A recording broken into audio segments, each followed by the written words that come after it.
Oya orenya kura mogi jwang machino kinyi makawuono kinyi majaber kinyi matarik 24 dweni mar 2 higa mar 2020 kod auchiel en tich ariyo mogik mar dweni mano mar ariyo kendo wago Nyasaye kamano kuom ng'uono mare momiyo ne odiochieng' makawuono mathoth oganda bende ne gombo neno to ok oyudo thuolo makamano.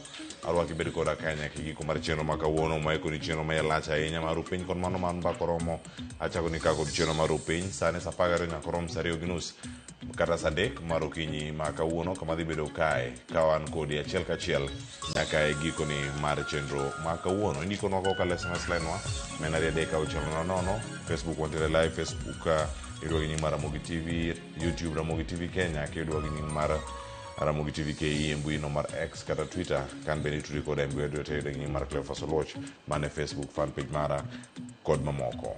Arwaki machiegni kora mogi jwang ni mar ka kelno weche manyien kachiel kora kama timore gazet ma The Standard modhi bedo ka warango kawuono kar kae mano mosedonjo e mbui ka kod mano mar Daily Nation ma Daily Nation mosedonjo kar ka iwacho ni ma The Standard oyiga ni shameless CSS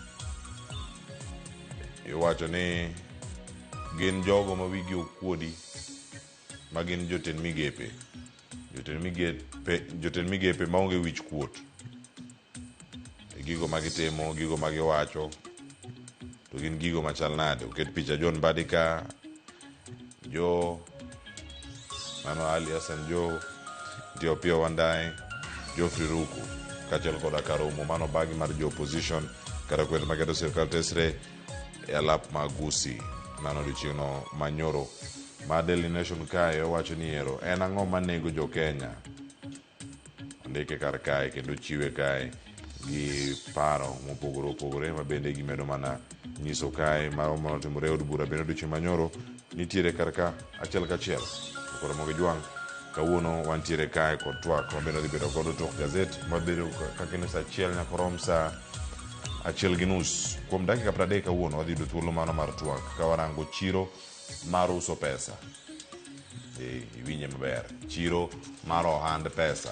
kata ohalano mano mar pesa nyakoro mogi jwang mano chiro mar ohand pesa wadhi bedo kae kachiel koda ka manager mar nonro ka Nairobi Securities Exchange wadhi bedo ka kod Shemo huko achiel kachiel ka wapenjo kata ni pesa tinyalo us nade ere kaka inyalo keto mwandu e sirkal ere kaka inyalo keto gik mopogore opogore mane nyadiere yudo mwandu kendo loso mwandu kokalo gi pesa ma intiere godo ma pesa ni onyuolre kendo kelo ni ber e giko mare mano twak ma kikibari ma ok ineno mano ka wanene achiel kachiel nyakoro mogi jwang mano ka wantiere kodi kar ka wadhi bedo kodi e chenro ni mano mar Rupiny ka wantiere kodi nyaka e giko kawuono twak mar Rupiny wadhi bedo kae kod welo wadhi twak godo achiel kachiel ka waneno ni to oganda dhi bedo e yo machal nade karango kama piny Kenya bende ochomo koro mogi warango chal mar piny Kenya sa 1:30 nyaka sa 3 mar okinyi ma kawuono bed kodwa ka nyaka giko mar chenro to kod weche manyien to magi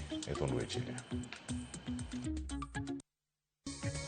zimeloana yote kokoto tipa 2 majeneza vile tulikuja saa 1:30 tumeng'ang'ana lakini tumepata kama zingine zimesombwa na maji.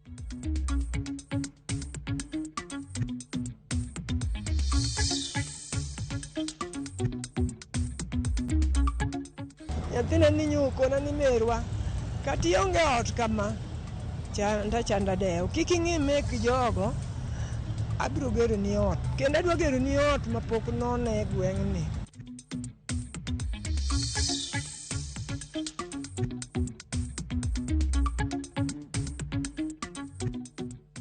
Wakaleta mchezo imekuwa sarakazi tena wameanza tena mambo ingine ya kuleta violence kwa mikutano kama hii.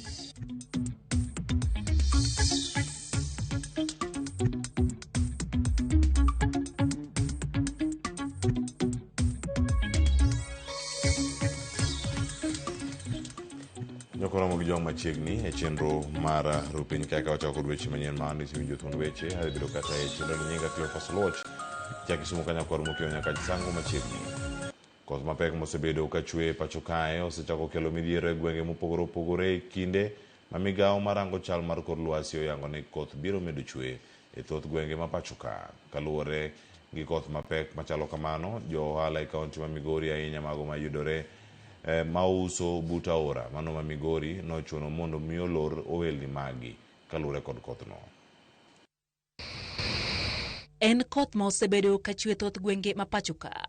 Koth mabiro bang' report manogol gi bad migawo marango futo mar kor lwasi mano onyiso ni koth mapek ni ne biro.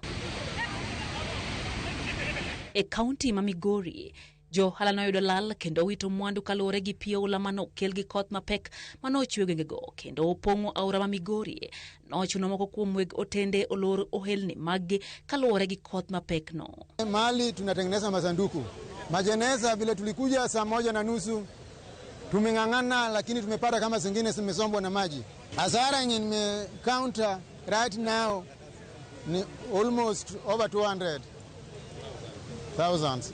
Tools zangu zote za biashara zimeenda na maji, zimeloana yote, kokoto tipa 2 na mchanga tipa 3, wheelbarrow 6 na koreo 7. Zizo zimeenda yote. Pata hasara sana nyingi, vitu zetu zimeharibika, manyumba zimejaa. Ona sasa hizi biashara, vitu zingine zimeenda na maji.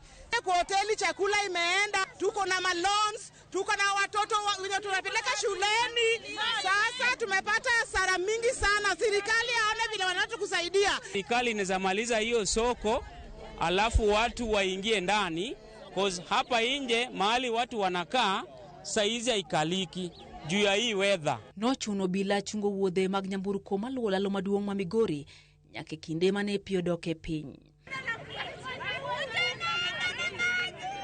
Kaluwore gi ruoth ma location Masuna North Goreti Duya, ulalo matudo Nyikendo kod Korowai sub-county Masuna East bende pino oywero ma odhi godo. E kaunti ma Narok, chenro mag ohala kod wuoth nochung' bang' oula ywero lalo mani apaya maya Kilgoris kadhi Lolgorian Transmara. Maen kaluwore ni pi nopong' maomo aora Mamogor kaluwore gi koth mapek manochwe e gwengego. Johala gi joriemb nyamburko matiyo gi apayano okwayo piny owacho mondo manyie yore manyalo losgo lalono mapiyo mondo mi gidogi ohelni maggi.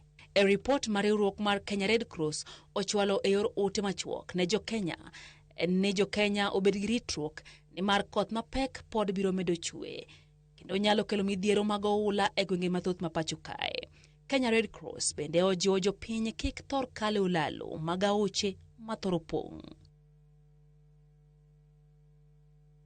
Sigana makamano kelo kanyo kod Lydia Okeo. Wadhi nyime kae ni midhiero obedo e sikund primar mano ma Moi e boma ma Nakuru bang' tho mano mar japuonjre ma ja grade 8.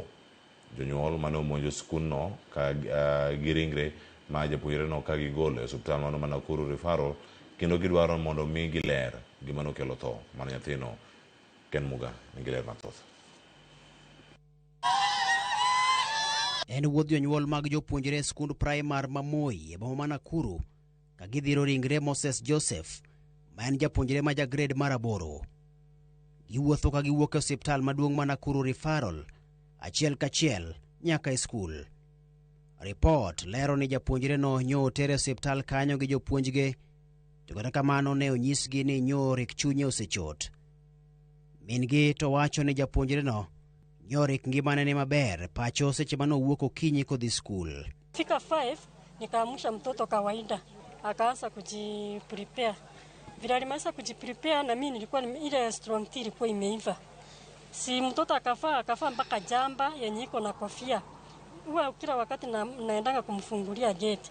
Nikamwambia jumfui inanyesha na wewe ndio umefaa manguo ya joto, umefaa mpaka jamba iko na kofia, ende ujifungulie gate. Akaenda akafungua gate, akarudisha kifungu.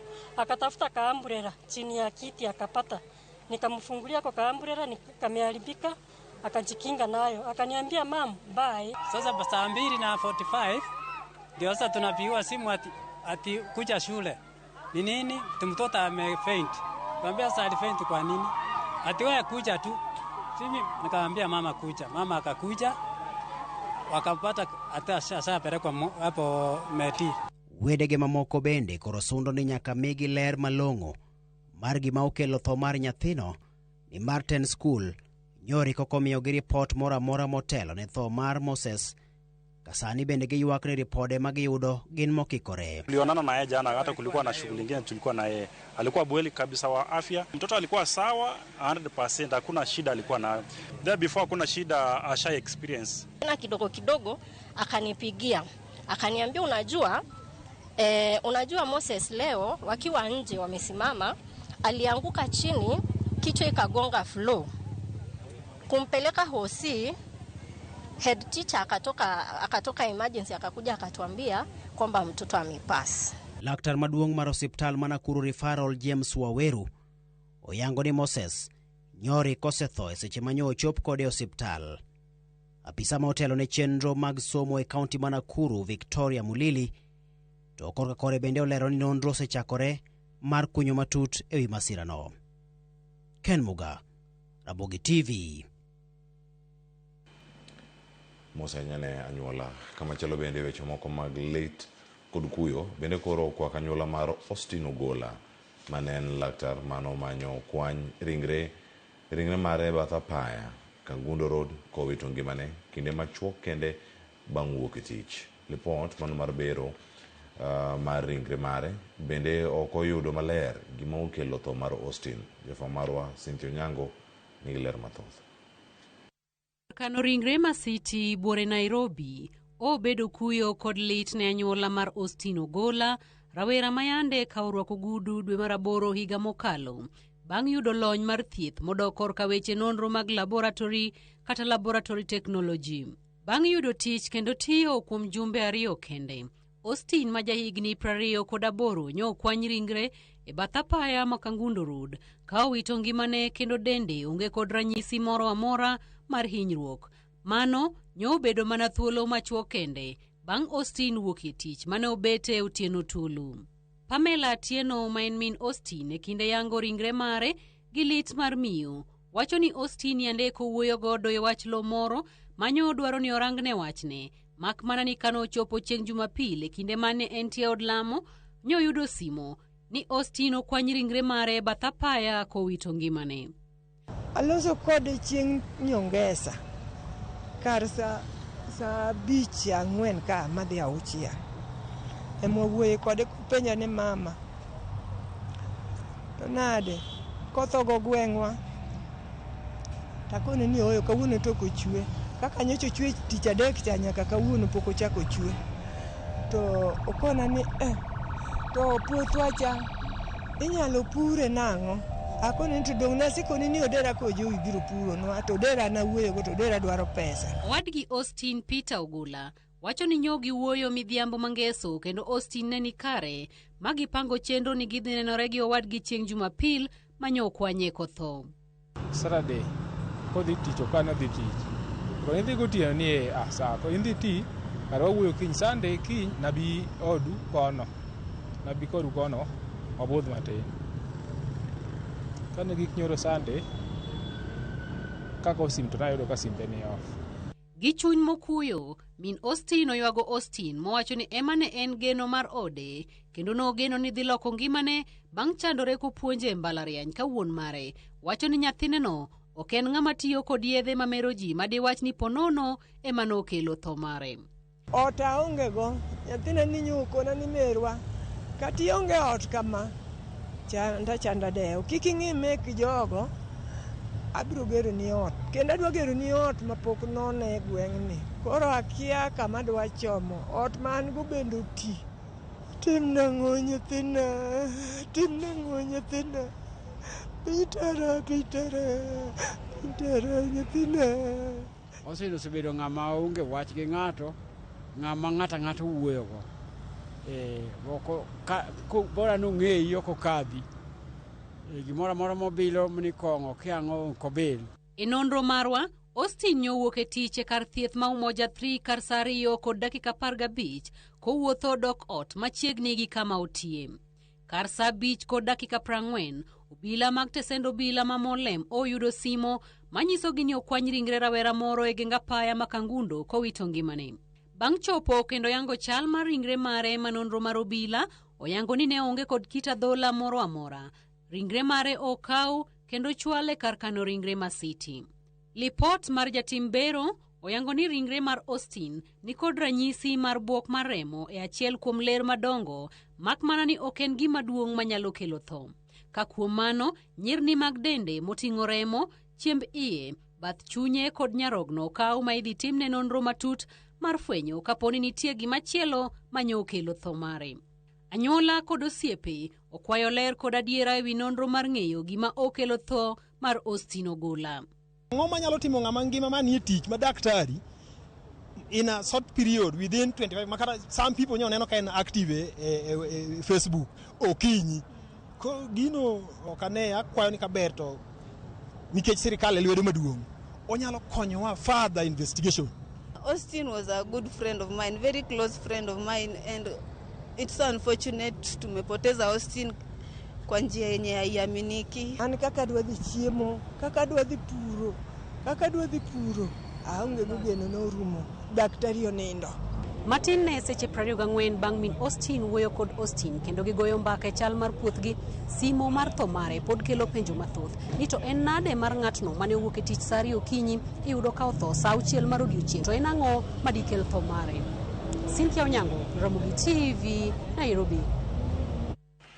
Nyasaye mondo mi oket chuny Austin Ogolla kama okwe kendo anyuola mare bende yudo hocho makende. En gino malit ahinya kwa dhi nyime kae kod weche mamoko en ni lakteche kar thieth ma Coast General mayudore Mombasa koro buono mar bago ng'anyo kaluwore gi okang' mano okawo gi duol mano motelo ne kar thieth no mano mar chungo e tich jata tije Dr. Iqbal Kandwala ma bende ewi gino ma gikoni ne oyole tich ma en mano bang' anyuola moro ma owuok kata tung' mosuo gi tende kar thieth ma kamano ka giseyogi kuom rem timo bero ni jatuogi nikech ne gionge gi omenda mane dwaro magikone to ne jatuo no owito ngimane. Joja oko nigi ler mathoth kowuok Mombasa. Jopiny e kaunti ma Mombasa ne jowuok oko kendo siro okang' mane bod mochung' ne kar thieth ma Coast General okawo mar chungo jata tije kar thieth no Iqbal Kandwala. Man en bang' anyuola mosenindo Ali Kibwana seyo tend kar thieth no kuom rem timo bero ne wuodgi mane ohewre nikech onge mar omenda magikone to ne ochua wito ngimane. Lazima alipe ndio apelekwe theater. Wamemdileisha mpaka amefariki. Sasa hivi tumepoteza mtu na pesa tumelipa. Sisi hatuna imani na mkubwa wa hospitali hii. Huyo Kandwala hatuna imani. Mwanzo mimi nina uchungu sana. Paka imefika kifo cha ndugu yangu. Odiochieng' achiel kende bang' ng'ur makamano, bod mar kar thieth no ne ochungo jata tije Iqbal Kandwala, okang' makata kamano ne osegi laktache makoni ne onego sum pache kapok okete thengi. Laktache go koro buono mar bago ng'anyo kadiponi ok biduoke e tich. Daktari mkurugenzi Dr. Kandwala hakupewa nafasi aitwe ama atandike barua aje aseme imekuwaje. We hereby issue a 7-day strike notice commencing on the 24th February tomorrow and lapsing on the midnight of 3rd March should the above concerns not be met. Madaktari wote wako na clinic zao. Wasituletee madaktari, wataka wagome watoke wote, tukuletee madaktari wapi? In fact wagome kuanzia leo. Wacha ati siku 7 nini? Wagome kuanzia leo kuletee madaktari wapi? Moko kuom jopiny Mombasa ne bende opoyo okang' mar keto jatelo no thengi ka gikoni chenro mag thieth kosebedo maber e kar thieth no. Kenya mangima hospital ma Coast General ka mainyo ji. Gima ma pesa kilo lazi odiochieng' achiel igolo $3,250. Kikompe gi Kenyatta hospital maduong' ma Kenya mangima iyudo ni $1,250. To wach machielo be kende thieth ma ka onge malong'o ithiedhi indiko ni yath yathi sidhi ng'iewo oko. King'iyo hospital ma yawo machiegni manjo ko yawo machiegni ka. Ilo ni thieth ni mbele moloka. Leo Coast General ilikuwa kama private. Yaani mpaka uwe na malaki ndio uje Coast General. Haiko hivyo. Na mwenyewe President Ruto amesema SHA inalipa serikali pesa nyingi. Kwa hivyo wananchi wakija lazima wapatie huduma. Tunashangaa sana na tunasikitishwa sana. Kwa nini Coast General imekuwa ni death den ya wananchi? Tamwambia President Ruto kwa sani yako haya mambo uyaingilie, hii hospitali ichukuliwe na national government, ndio tuamini hii hospitali itakuwa sawa. Hii hospitali itafungwa ikiwa hakutakuwa na reformation kwenye hii hospitali. bado dhuluma zitakuwa zinaendelea. Wanawake wengi wananyanyasika, kina mama wakija kijifungua hapa. Mimi mwenyewe nimeshuhudia. Ng'ur mar laktache Mombasa ne bende osir gi riwruok jochiw thieth mane otwak gi jofwamb weche e boma ma Nairobi. Koro wamiyo gi onyo sani ni giduok daktari tich immediately, to ho ginyal kochopre ka riudu mar adek to wadhi wene gi osiptal no mondo koro gin ma githiedh ji. Wamiyo gi notice mar ng'anyo kawuono ni by tarik 2 dwe mar adek kaponi wach mag daktari pok otieki to hospital obo wene governor, obo wene board, obo wene MPs gi MCS wa Mombasa mondo manage. Kama kweli hii county yajali madaktari wake na watu wake, wangetuletea watu waje tupige kelele huko nje. Huo ni uongozi wa aina gani huo? Sisi si wanasiasa, lakini pia mkituchokoza tuonyesha kwamba sisi tuna haki zetu na tutazisimamia haki zetu. We shall only cater for emergency services. 2, this is not theatrics, it is a defense of clinical independence, constitutional governance and our safety. Ni wajibu step aside, uchunguzi ufanye. Ukionekana una makosa, moja kwa moja Bwana Kandwala uende nyumbani. Hauna makosa sawa, uwezo karudi, lakini ni lazima step aside. Jotuo e kar thieth ni Makos General sani chunygi goyo kibikibi bang' riwruog laktache lando ni gichano bago ng'anyo e thuolo mar ndalo 7 mabiro kadiponi ok biduoki jatatije e kar thieth ni. George Aoko, Ramogi TV, Mombasa. Jimoko mane nigirem e hospital mano bang' tulo mano muoch e boma ma Kisii kod Keroka e kinde romo mar siasa mano bagi gi kweth mar siasa maketo sirkal tesre. Tulogo ne omuoch e rombe mane otele gi jalupo gai mar Jubilee Dr. Fred Matiang'i, ma kata kamano wacho ni biro medo maino mare mar neno ni ok gipogore nyaka gigol William Ruto e telo. Jofamarwa Eric Owenga ni lerno. Kaka ne chal e chuny boma Kisii, rawere ma omanre gi ludhe no chakolore e chuny boma motelo ne romo no mar josiasa mane riko chan gi kweth josiasa maketo sirkal tesre kata United Oppositions. E kar sabich pichagi ma omak gi jopiny tango ka rawere go rakore gi ji makwedogi. Kuom thuolo boma Kisii no bedo kama deny ni jopiny to ahinya to johala. Ma bende kane weche chalo e boma Keroka, kama rawere mane oting' gi nyamburko kido mar Probox notony bang' kweth mar johera mag United Opposition monjogi kendo wang'o nyamburko margi. Jotelo to kata kamano oluoyo seyo mokalo josiasa masiro sirikal ni mane ochano tulono. Huu ni wakati wetu wa kupanga nchi. Hii serikali imeshindwa kufanya hiyo kazi. Watoto wetu walienda kwa maandamano 2024, wakaleta mchezo, imekuwa sarakasi, tena wameanza tena mambo ingine ya kuleta violence kwa mikutano kama hii. Munakubali hayo? Karakodoko ni tulono okwako limbe margi e gwenge ma Kisii kod Keroka, josiasa go omako chumotegno ok gibi pogore kendo gin gi lek mar golo sirikand Kenya Kwanza e loch. Na hapa tumepata hakikisha kwa Fred kwamba hakuna mmoja wetu atarudi nyuma. Yule atarudi nyuma atakuwa ndiye adui nambari 1 wa Wakenya. We have nowhere to go. I pray that God will hold you all together and make sure that we liberate our country. Sisi tunataka kuunda serikali ambaye naangalia maslahi ya mwananchi. Elimbe mare no mandalo adek gwenge magusi jalupo gai mar Jubilee Dr. Fred Matiang'i jahogi gweth ma omiye e gweng ma Ekerenyo e North Mugirango kama no sida kaka jawach elo oganda jo Abagusi. Heshima ambayo wazee na jamii imekupa sio kitu kidogo. The scriptures say, Fred, to whom much is given, much is expected. Eric Owenga, Ramogi TV. Kama chalo nyakoro mojua ngene jakom mar ODM Gladys Wanga ukoni kweth masani obalo gidon burano kendo thir gitendo gai mar ODM Oburu Oginga wuondore kendo itiyo kod gimano mar tamo ODM donjo sirkal e yiero mabiro. Wanga wacho ni jaod bura member Kisii East Babu Owino gi jagoro maduong' mane othiche Edwin Sifuna sani ok nyalo wuondo jo Kenya ni Oburu ne okete kom e tok chik to gin e jogo manobedo e kuku mano mar ODM mane nitiere kendo manitiere e kinde mane yiero Oburu kod kane ochamo muma e boma ma Mombasa kane oloso kinde mane oyawo chiro mano mar jamni manyakwere ne oloso kamano. Jaluo tugi William Ruto okdwani ODM otigi William Ruto koro pesa te ochiwo ne joka ene moko mach mach mantie kauni. Kwa luongo bura dwe mar achiel Mombasa, party leader luongo bura. Owacho ni koro wane 2026 nyaka wangi kaka party dhi mbele 2027 e yiero. Oluong ji te. Wadhi kamoro ni vipingo Kilifi kucho. Sifuna biro gi ndege mochopo Mombasa. Kaito oronwa message ni en ndego yombe to ji osenene ka en Mombasa. Wayalo bura wayalo. Ni gima koro wadwa timo koluwore gi yiero mabiro higa manyien. Wadwa ni mondo chama war ODM ochak mbaka gi chama mamoko ma wan go gi parachiel kwa chako gi UDA mondo wangi kaka wanyalo puonjo sirikal 2027. Nikech kwa donje mbaka to gima wangiso party leader ni kidonje mbaka en 50-50.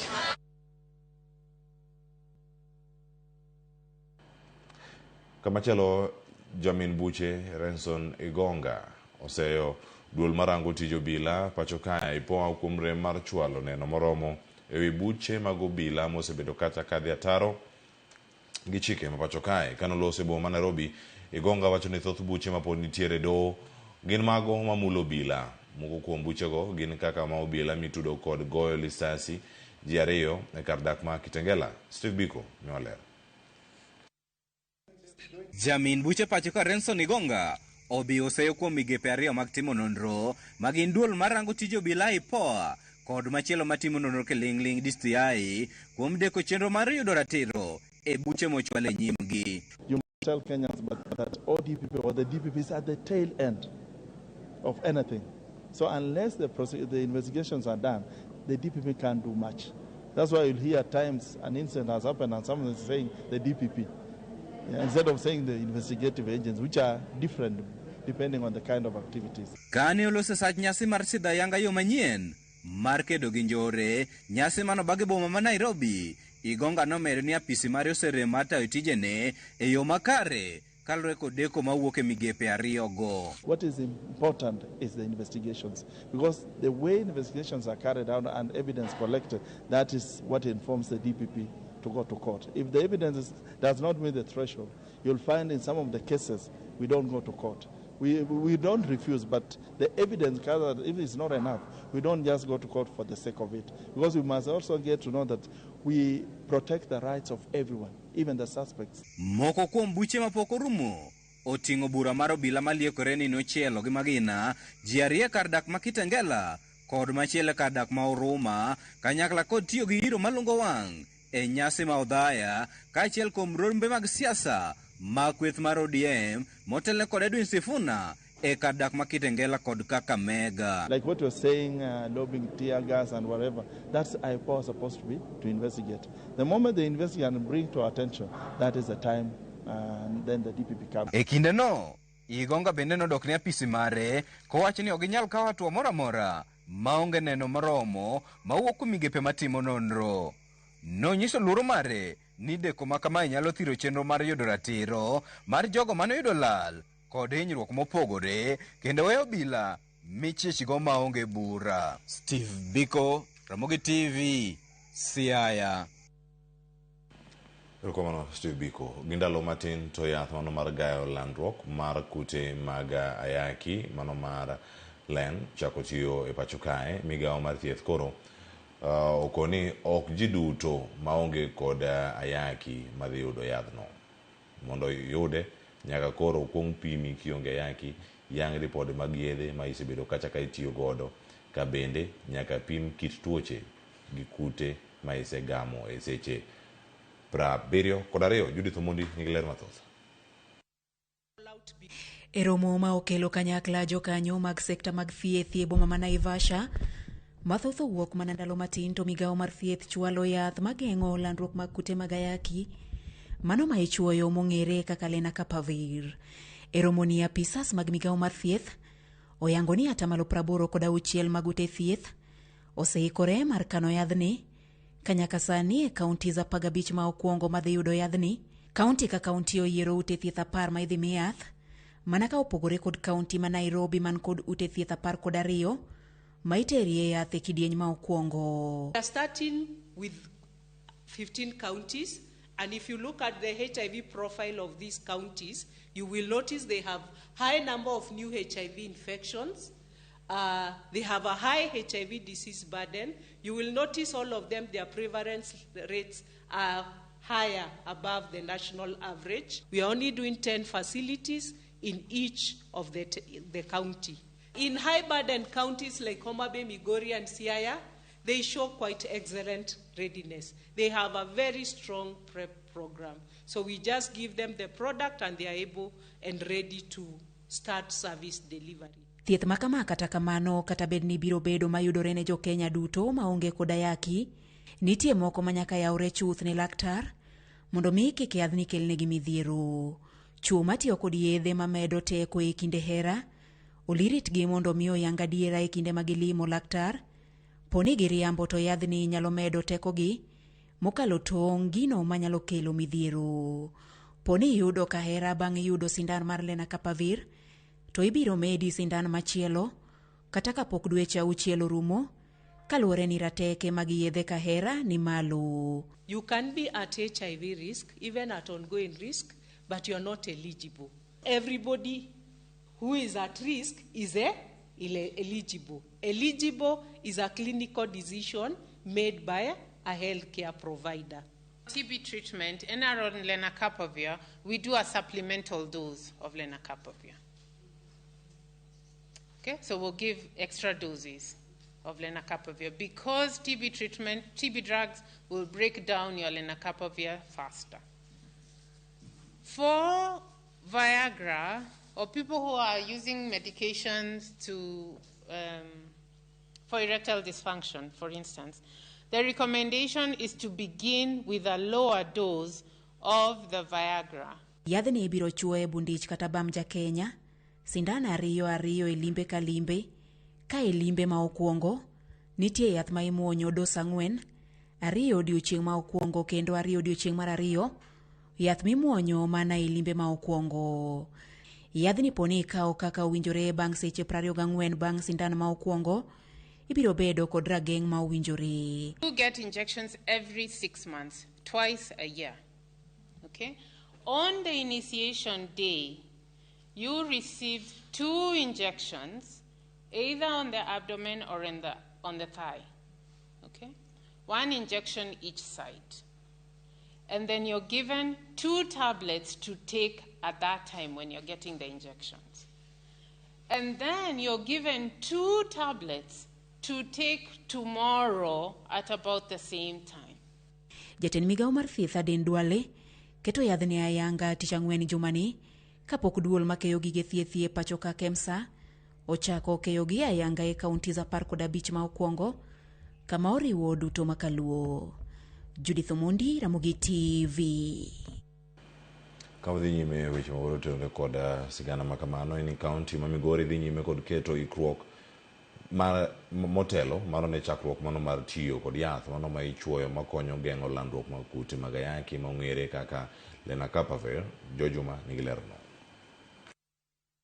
PrEP ma ichuoyo ng'ato ma onge kod kute mag ayaki bang' dweche 6 ka dweche 6 mondo kik ogam kute mag ayaki osekelo gen mathoth e kedo kod landruok mag kutego mag ayaki e pacho kae kaachiel kod piny mangima. PrEP ni en gima ber nikech e wach mag kute mag ayaki ka wan gi gimiluongo ni drug burden. Drug burden en ni ng'ato ol gi muonyo yath. Koro kokelnwa ma bedo injectable en gima ber sana nikech koro ichuoyi mana diri e higa. Jogo makedo kod landruok mag kutego mag ayaki kuom jogo mang'aw gamo kutego mag ayaki wacho ni yath ma PrEP ma imuonyo bende ong'ere kaka pills yande kelo pek maduong' ne jogo mang'aw matiyo kode mondo geng' gamo kutego mag ayaki. Nitiere stigma mabiro kod bedo KP to kopo ni ji nyaka bi e facility kae diriyo e higa oyot maloyo ka ji muonyo pile nyaka idhi kawo yath mimuonyo ikipkirifil. Ok en yath mobiro ng'eyo gima manyien ahinya to en gima otim test moko mo olos yath machielo ma inyalo chuoyi kopo ni pok iyudo ayaki dweche 6 ne dendi kendo ichako igoyi ichuoyigo bang' dweche 6 to prevent en mar geng'o ok mar thiedho. E kinde ma ito mondo koro piny owacho kawo kalo kuom migawo mar thieth, oket yedhegi mondo yudre ne jogo mang'awo e gamo kutego mag ayaki. Migawo mar thieth e kaunti ma Migori dhi nyime kod keto kenge mar neno ni oganda mang'awo obiro yudo thuolo makare ma yudo yadhni. Director migawo mar thieth e kaunti ma Migori mochune ngima oganda kata public health, Clement Ayungo, wacho ni giseyiero osiptende 10 e kaunti ma Migori mangima ma yadhni idhi keti mondo koro jogo eko mang'awo e gamo kutego mag ayaki oyude yono mayot. Asewacho na wendo nikech the nature mar kama wendo nitie, wachako wayiero Migori Ombo, nikech kama entiere wayiero Miuru, wayiero Karungu, Isbania to gi Keancha. Urongo bende. Magi wayiero nikech the prevalence around those areas. Prevalence mantiere bude kuonde kaka Karungu, the Fisher Fox. Gin a lot of exposure. Osepuonjwa ng'ama en eligible, ng'ama onego bed ni tiyo gi len, onego bed ni en ng'at ma en HIV negative, kendo onego bed ni en ng'at ma sexual behavior ne en at risk. Ayungo bende wane tiegruok osetim ne jochiw thieth ma otelo ne chiwo yadhni ne jogo mang'awo e kaunti ma Migori. Facilities gi wasekawo ji wasetrain joma dhi roll out this activity. Wasetrain gi ma ji oikore. Wadhi encourage gimoni integration. Wadwa integrate our services facilities wa 164 ma Migori ka. Mondo mi obed ni ka ng'ato biro ka ng'ato biro ok ng'eni gimokele en weche okimi, en obiro thieth.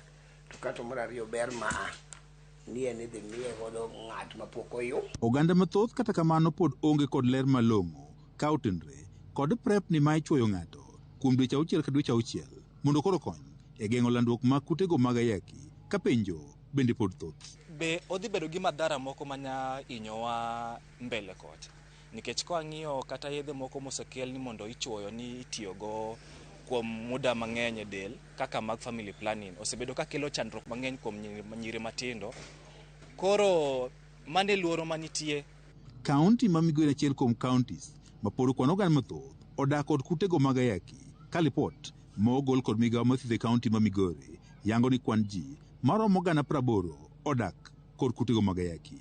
Nyaka sani lipot yango ni atamalo maduong' mag jogo magamo kutego mag ayaki e kaunti ma Migori gin rawere.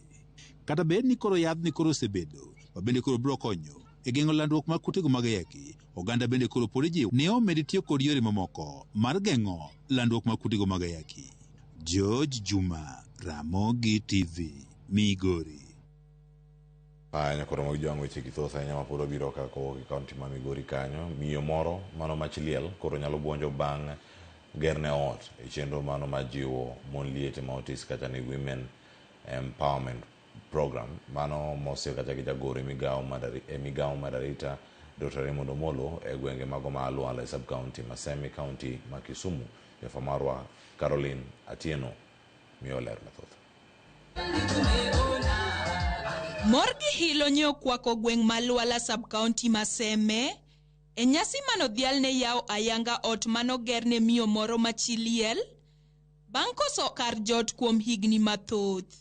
Miyono miluongo ni Jacqueline Atieno Ngeso osebedo chiliel kuom higni 12. Olero ni konyruok ma kamae obiro ne bang' riwruok gi grup mond liete madendore ni Konyka, kendo nochwal nyinge ne kamiti mochung' ne gedo ne mond liete bang' timo nonro matut kendo yudo ni oonge ot monyalo jote. Kuom hawi maber, kamiti no nowinjo ywak ne mogero ne ot manyien. Ne ok ang'eyo na nyalo bet gi ot kaka odiochieng' ma kawuono. To en mana ng'wono mar Nyasaye. E ot ka osekelna gik moko, nitie kombe, nitie kitanda. Chiemo matin be nie iye ka. Kane pok ayudo ma ot nok ber nopodho bang' kane chwora osetho. Koro nadak e od dawa. Chenro ni nawinjo kokadho kuom mond liete. Ne join group mar Konyka. Koro mane giluonga ni gima kama owuok mana fertilizia manyako chopo kama chopen. Jakomb grup mond liete ma Konyka Margaret Okoth bende opwoyo ahinya okang' mar gedo ne chiliel no mayande ojot mana e od dan mare, kendo nokadhia kwede mathoth ka koro togoyo erokamano ne chenro no misiro gi jagoro mar arita Raymond Omolo kuom gedo ne mond liete. Wagone Raymond Omolero kamano, gitimne, gilange, momiyo kawuono chiliel chalo kaka dhako mok chiliel. Nakawo Jacqueline mane an gi gruba kaka chiliel. Ne mama mane nindo mane e od damare, yuoche be ne kayo ne ng'iya. Jomoko be ne nene ganena kamano. To wan kaka jokony ka, nwachung' kod motegno, mana korka gima nonyalo konyogo nyithindo mar bond ich. Achiel kuom jakanyo mar chenro no to korka kore, lero ni mae en okang' mar loko ngima mond liete duto e piny Kenya, kopogore gi Kaluo kende, kendo odhi nyime kolero ni mae en ot mar 5 e sub-county ma Seme ma chenro no misirogo molo osegero. Jacqueline Ngeso osekawo higni mabuora, higni madhi 12 koonge ot. And odiochieng' makuono oyudo fungruok maduong' kabisa nikech koro entie gi kama onyalo luongo ni ode, entie gi dala monyalo luongo ni dalane. En gima duoko geno kabisa ne mond liete mosechae gweng'. En gima miyo gi mijing'o, en gima kelo mor nyaka ne nyithindo. Koro nyithindogo nyalo bedo gi kamoro ma kata ka gia skul to ginyalo nyiso jowetegi ni koro wanyalo dhi nyaka dala. Sani wadhi all over Kenya. Luo kae, I can say confidently ni all the counties wasegero at least katin to udi 10. Wik adek mokadho kane wan Reru, kony ka Widows Women Group, Mariwa Widows Women Group, Karanyuongi Widows Women Group, ne gigoyonwa kwayo moro ka moro ni nitiere gin gi rem, gin gi shida, to nwakonyre kodgi, to moko nwageno nwabro chako duogo kendo mondo watim. Koro kawuono ne giduogo mondo gitim kaka ne giwacho. Carolina Tieno, Ramogi TV, Kisumu. Nyakoro mo jwang' ng'en weche thoth ahinya mantiere kar kae. Yena mondo akaw yweyo masani, kaeto bang'e ayudo ne thuolo mag rango mathoth ma pod bende wabiro kae ka warango gi kar kae achiel kachiel. Yena mondo mi wakawe gi sani, ang'eni sigana pod thoth ahinya kama dhi bedo kwaluwo to aduogo ka kod gazet mar mondo mi wayuda ni ng'eyo mathoth ma pod otenore kod magi ma yudore e gazet okinyini ma kawuono. Kik idhi mabor.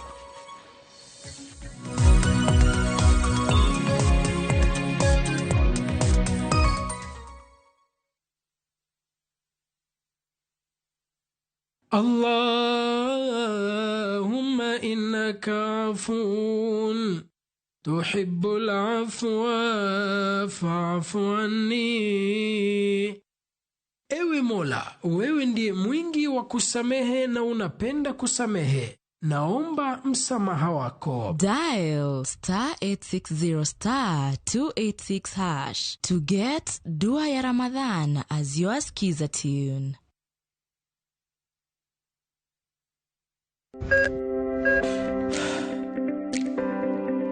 E chuny ogandawa, ngima mar del en mwandu maduong'ie moloyo. Mondo tekruok mar dende obed maber, ok gin ga gik matek, gin gik miluongo ni lifestyle. Manyiso ga jotuo ni gigi ok gin gik minyiewo, gin na gik mitimo. We bedo gi kiawa, kendo chak bedo gi ng'eyo. Nachako chemotherapy. Side effects nen, yier wi nyaka lwar, constipation, chandi seriously. Warwaki e penj laktar, ma en tudruok gi lakteche molony. Isami dhir jahocho cha, nyaka ibed ni iseng'eyo ni mae shida ma an godo, to adwa kony. Chakre weche thieth kod chiemo mar mine mayach, nyaka e weche thieth mag tuoche masiko. Wakelo od thieth e od dak. Tuo mar rheumatic heart disease ni landore sana e gwenge ma poverty ntiere. Riwri gi Ruth Otieno, wuok tich nyaka tich abich, saa 12 odhiambo.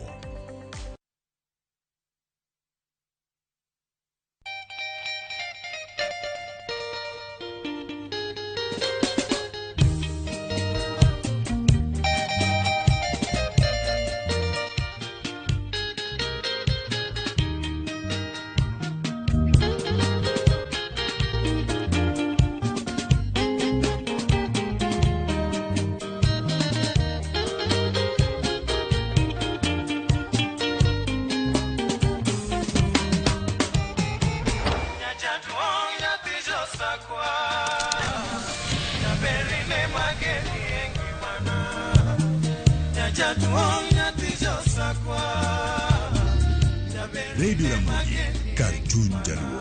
Radio Ramogi.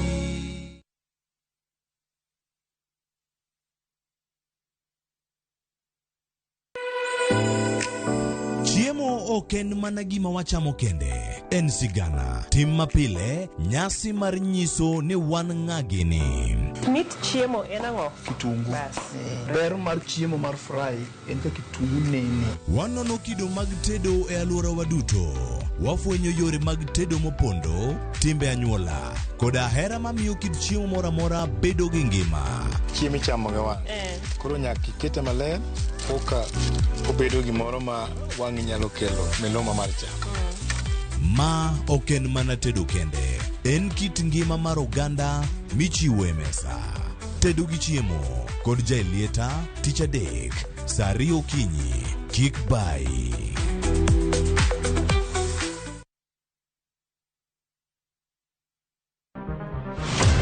Chal mar pinywa en gima ichiko e mbaka, ma wabedo godo kanyachiel. Ok oripo bed ni warito Trevor nyaka issue obedie. Nikech leadership is not just felt in a crisis. Chakre wach yuto nyaka somo, wach telo nyaka ngima mapile. Jopiny dwaro ni omiye strategy kaka ng'ani dok dala. Owe ponde toka gwam. Penjo madongo dwaro duoko makare. Wachiwo duol maduong' ahinya. Jotelo, jotim nonro kod jogo matemo kelo lokruok. Kitwa mokwongo namba 1 en ng'iyo kaka warito kendo wakonyo jopiny. Omiyo ka joka dhi marach to nyaka koro wanyisgi. Dwarore ni wang'e, wapenjre penjo kendo wayud duoko.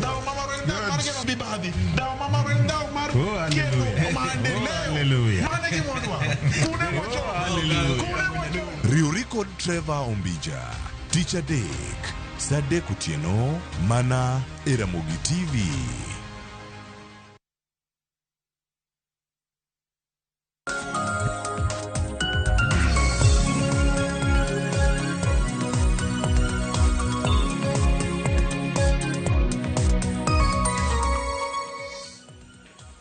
Ramogi Jwang' machiegni kendo wantiere kar kanonro mag gazet chako sani waledhi ne mantiere oboke kawuono ka kan ka kod gazet ma Daily Nation kod ma The Standard adibedo kaka tae nyaki giko mare kapok odonjo tok mar piny kawuono. Wan ka gazet ma The Standard waide ka mokwongo nyakora Ramogi Jwang' kamacho ka ni shameless CSS. Gazet ma The Standard yango kar ka nyakora Ramogi Jwang' ni jatend migao kata jotend migepe Ali Hassan Joho kod nyawadgi Opiyo Wandayi kineno gi rally mag ODM machiegni nyalo wuone gine jogo mantiere ODM Youth Wing. Weche mage wacho kod timbe magitimo ka gintiere rally machalo kamagi, gazeti yango ni gin mago manyiso ni ero mage jok makoro ni e Youth League mano mar ODM kata Youth Wingers. Ka wacho kar kani mano biro man ndalo manok tok jatend migao mochung' ne weche mag omenda John Mbadi ne oromo kod Luo Elders boardroom mano mara ministry kendo giloso kacha ka giwuoyo weche mag ODM affairs. Wacho ni mano bende ok en kende, kachiel koda ka jotelo mamoko mapuntiere sirkal ni wacho ni sirkal ma Kenya Kwanza gino magilose mosebedo kacha bende kineno ka onge gicha mowacho ni political neutrality ok ni gichung' kar kendgi oyo obedo mopogore nyakora Ramogi Jwang'. Mano gazet kanyo e ite mokwongo mar The Standard ndike kacha ni shameless CSS partisan gin gisekawo korgi mane kaka girange nyakora Ramogi Jwang'. Ondike kanyo oket kanyo picha mineno picha no mano mar John Mbadi, nitie picha no mano mar Ali Hassan Joho, nitie mar Opiyo Wandayi gi Geoffrey Ruku. Piny kar kanya kora Ramogi Jwang' kidhie nitie romo mano sigan jogi ni gi Wandayi ang' yudo ite mar 6 kod mano mar 7. E ite mantiere piny kar kae ang' ane United Opposition Storms Gusiland. Mano romo mano kelo kanyakla Fred Matiang'i, Rigathi Gachagua kod Langi, Kalonzo Musyoka, mago jogo ma United Opposition gintiere kar kanyo migi pek e ite ma iye kanya kora Ramogi Jwang'. Wadonjo e ite ma iye nyakora Ramogi Jwang' ite mar 2 kae wacho kacha ni extra school fees burden awaits parents man after midterm break. Aya iwacho ni kae pek mano mar school fee bende koro chomo jonyuol ka koro nyithindo osechako kawo break margi mag midterm odhi chalo nade. Jopuonjre osebedo ka dok dala rinyoro mago ma wuok mochopo pacho mopogore opogore, moko neno chero kiny ma kawuono jonyuol obeda beda gi ikruok ne odhi chalo nade. Mano wach mantiere kar kanyo momi pek e iteni mara ariyo e gazet mara The Standard. Okinyini yude kacha nitie mano chako wuok chieng' Jumapil, nitie moko migeno ni bowuok kawuono ahinya odiochieng' ma kawuono igeno ni thoth sikunde dhi bedo kata kakao midterm kata after margi break kawuono kigeno ni onego bed ni gidok e sikul koromo tarik 1 dwe mar adek, mano chieng' Jumapil, kochakre saa 8 ne jogo magin nitie boarding kanyo gidhi bedo kata ka girange yo machal nade. Jogo magin day scholars bende bedo kata kod thuolo magi. E iteno mar ariyo bende mana bathe kanyo nitie sigana mano motenore kod weche mag somo. NEC koro wacho kamae, wacho ni use midterm break to get exam registration papers. Gin gik mage monego bed ni uketo kare e kindegi mandikruok ne penj madongo bende nitiere ka midhi keti. Jatatije manoka NEC David Njagere bende oloso kae winjo kanyo kowacho ni jonyuol onego many gi dweni nikech gin mana gi dwe achiel kende e yweyo ma gikawo sani mondo mi girang ni nyithindgi oyudo registration documents kata papers go madwarore, otese mopogore opogore ma giyudo kacha, mano mane gitiyo kode. Iwacho ni nyaka sani gin gik mage monego bed ni rango ka nyithindo maonge obok madwarore mar mondo mi ondikgi gin mage. Iwacho ni concerns osebedo kacha kirango ni nitiere registration errors kotenore kod nying, nitiere late submissions bende kata chwalo obok go moleo, gin moko kuom wechego manyalo bedo kacha ka irango kendo imedo mana logi. E higa mokalo iwacho ni kende council noyudo kwayo maromo kata mohewo 5,000 ne jogo mano chwalo obok maggi moleo nyokoro moke jwang'. Nitiere mano ma bende ka irango.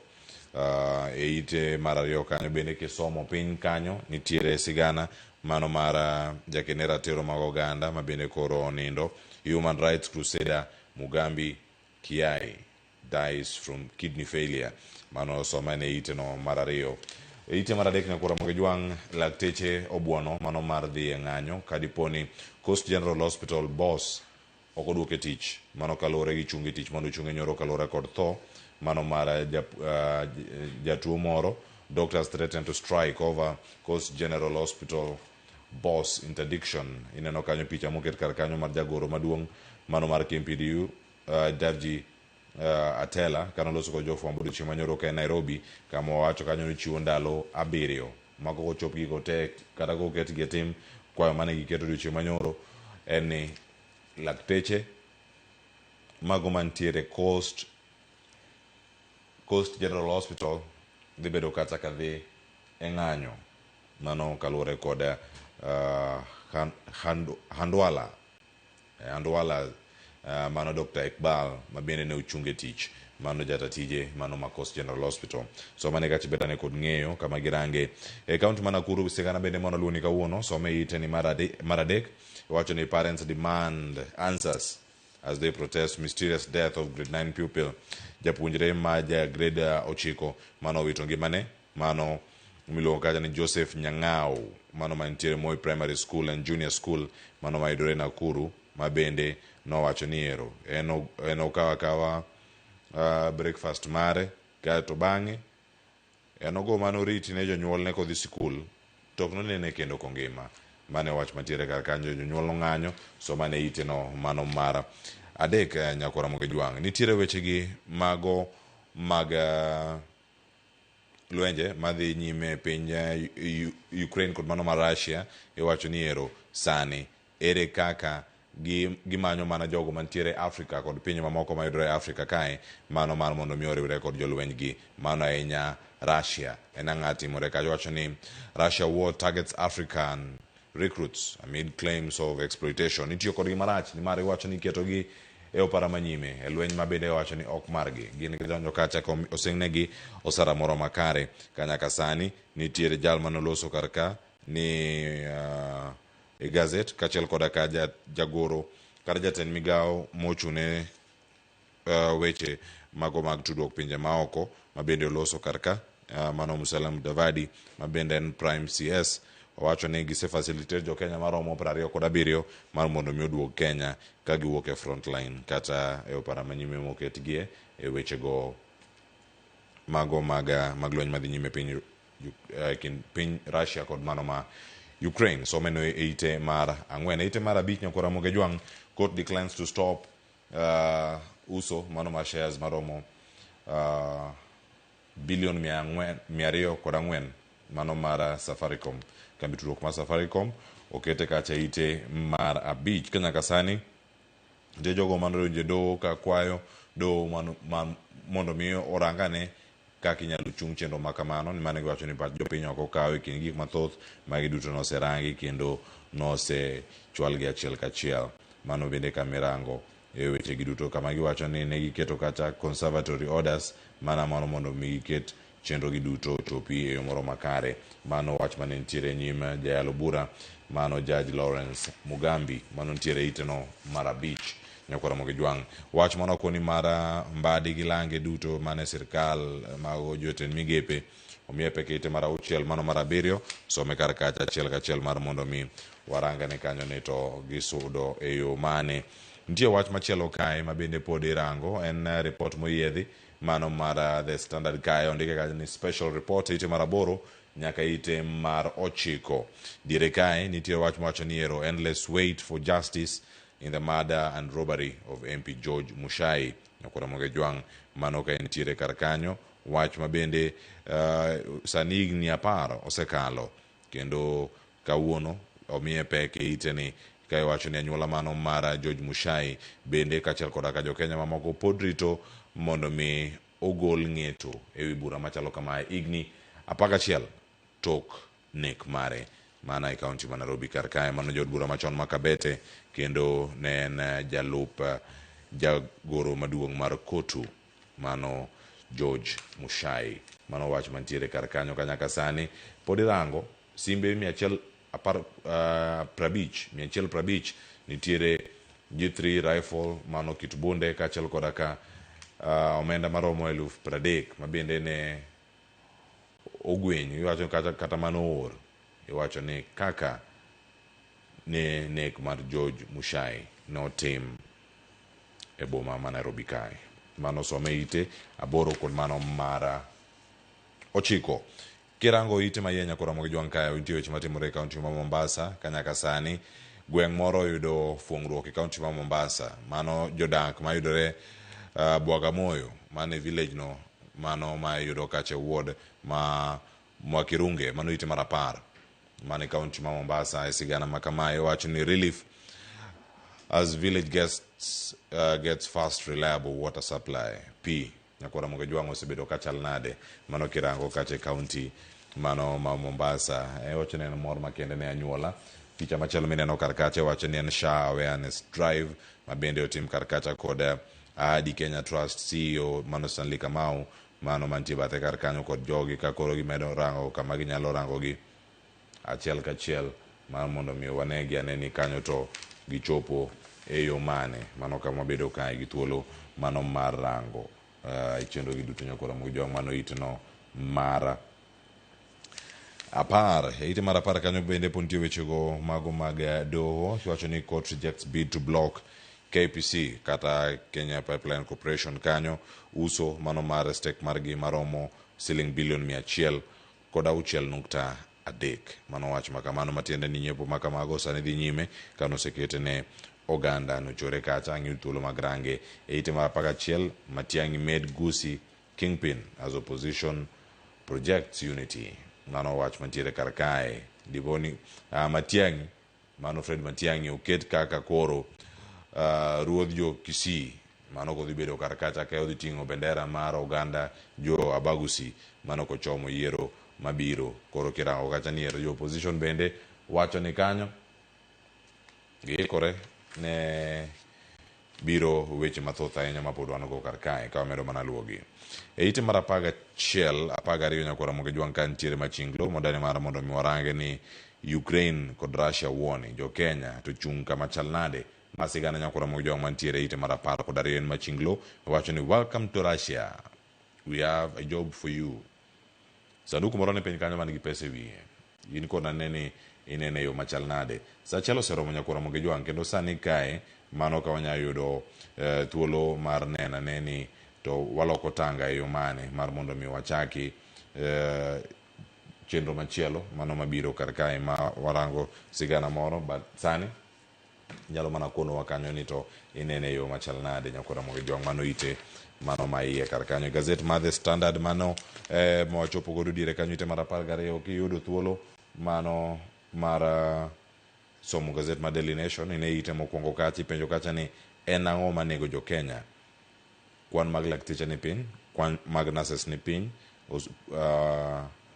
osuptal omedore to kata ka osuptal medre kamano gik ma kamago bende wayudo kanyo ka ok wayudre. Mano kama wantiere ka achiel mar mondo mi wanegi kae ni otimgi e yo mane. Mano kama to kata ni what's killing Kenyans. Mano ite mokwongo gazet mano mara Daily Nation. Mano kama wantiere kode kar kae wacho ni an healthy mix. Mano mantiere kar kae wacho ni an system failures kachiel koda ka tuoche ma bende nego oganda.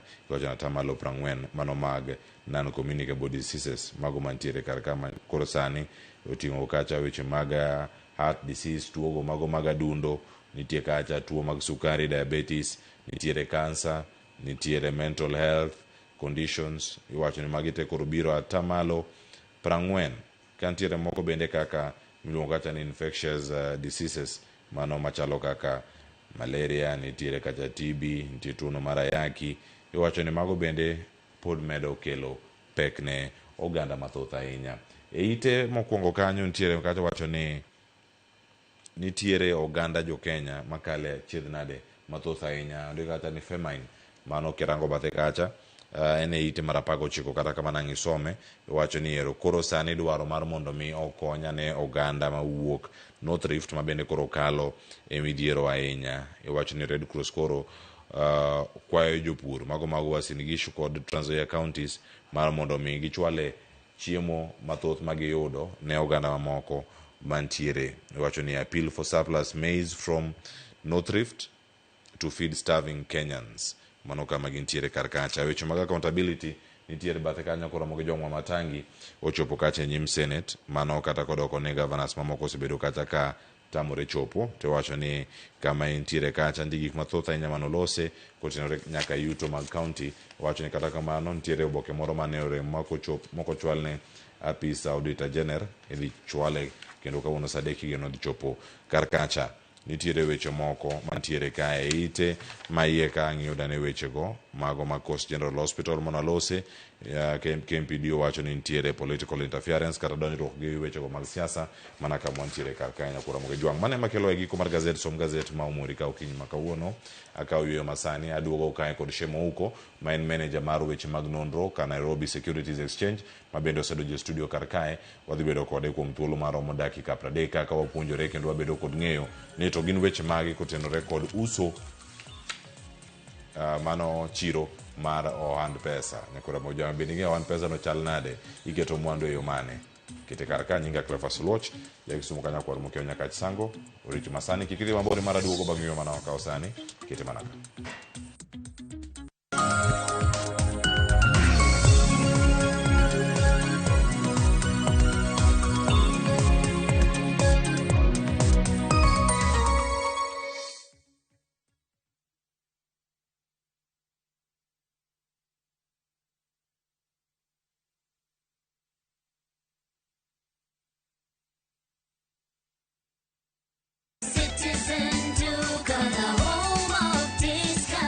Citizen Duka inawatakia Ramadhan Mubarak. Tumia muda mchache sokoni na muda mwingi kwa mambo yenye umuhimu zaidi. Bidhaa muhimu na halisi tena za kuaminika kwa bei nafuu zikiletwa hadi mlangoni mwako. Fanya oda sasa kupitia Citizen Duka app ama kwenye tovuti ya citizenduka.com au tuma agizo lako kwa WhatsApp kupitia nambari 0710 487 487. Citizen Duka.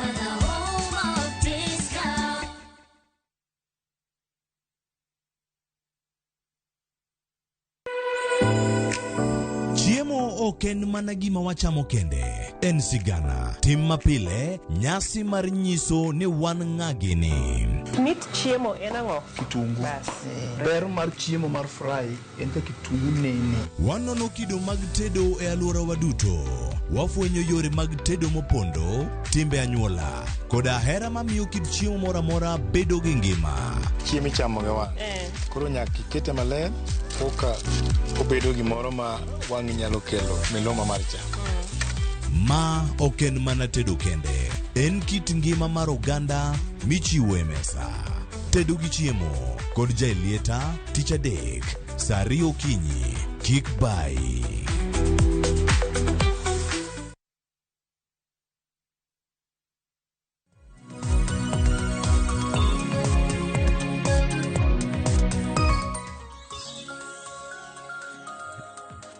Nyakura Mogejwang machini kenda koni kata mana yuyo matin mwaka onka to waduogo kae achiel kachiel mar mondo mi waranga ne nito oganda uchung' e yo machal nade. Kawuono chino mar upiny Nyakura Mogejwang watwak ka otenore kod ohala no mano mar chiro mar ohand pesa ka wanyalo kete kar kae keto mwandu mano kitiyo ka lony manyasani kuonde mokete yawo thuolo mag nyiepo kata mag kao shares bende mano ka okalo e kembe mag sirkal, kembe ma oko bende mantiere mag ji giwegi maduto moseket kacha e Nairobi Securities Exchange. Nyaka sani Nyakura Mogejwang antiere kae kod wendo ma bende wadani man olerno mathoth kotenore kod gigi duto mantiere kar kata. Mie thuolo mokwongo en wuodo nagi mar mondo mi omoswa okonwa nonro mare bende matin nito Shem Ouko maka unantiere go kar kae ma en manager mano mar weche mag nonro mano ma e kambino mano mar Nairobi Securities Exchange obedo kod okinyu kama kawuono. Shem Ouko oyawre kendo machiegni Ramogi TV chino warupe. Oyawre ahinya. Erokamano Cleophas. Kaka isewacho no, nyinga en Shem Ouko, ane manager mar nonro en Nairobi Securities Exchange kendo atayo weche chiro mar NSE odiochieng' kodiochieng'. An wuod Nyakach Kadianga. An okeo Nyakach. In okeo Nyakach. Koro an kamoro achiel. Ber. Erokamano. Machiegni ahinya. Ka walose weche mag keto mwandu kata mar chiro mar ohand pesa ni ahinya mano mar Nairobi Securities Exchange. Exchange ni ka ng'ato neno ga mokwongo, neno ga mana gik moko maringo ga, kwan moko maringo ga madongo dongo, samoro choni gele marakwar moro ng'iyo piny, ma green moro ng'iyo malo. Chiro ni ochal nade mokwongo nikech oganda mathoth winja kata to wacho ni ero en gimoro matek mana winjo kama untiere kaka NSE. Gin gik ma gini ma umiyo jo Kenya mar mondo mi bende gi yud yot e weche mag keto mwandu. Erokamano. Chiro mar Nairobi Securities Exchange en chiro mar ohala kendo en chiro ma inyalo nyiewo kendo inyalo uso shares gi dongere kaka en. Koro ma en chiro ma miyo jo Kenya duto kendo oganda joluo nafas mar uso kendo nyiewo shares mek kembe manie e Kenya kae. King'iyo matut, NSE nochako higa 1953.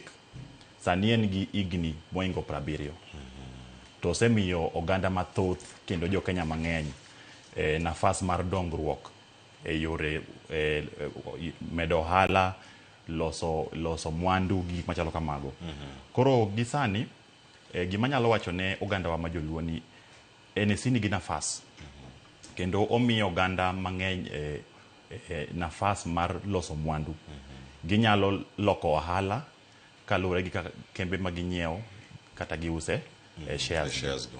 Kamano. Ma en kar mkete mwandu kendo en chiro ma itimo ohand pesa. Matiende ni mwandu ma ng'ato osekano nyabedo yuto mari mar ohala mitimo pile ka pile, osara mari ma bende ikano kar kacha kikawe. En gimoro ma nyabuogo oganda kata mo nyawacho ni en scary kendo en gimoro ma nyabedo ka ng'ato ni omenda masebedo ka kano kuom kinde malach gi akawa mi jo NSE nango jo Nairobi Securities Exchange nango e weche mag nyiepo mag shares. En ang'o miyo akaw thuolo kata ng'ama neno chendo sani okaw thuolo mare mar kawo kungo mare mokano mar mondo mi oket kacha kaka weche gi mag shares. Erokamano. Par ni oganda mang'eny kendo jo Kenya mang'eny tiyo gi kembe gi e yore mopogore opogore.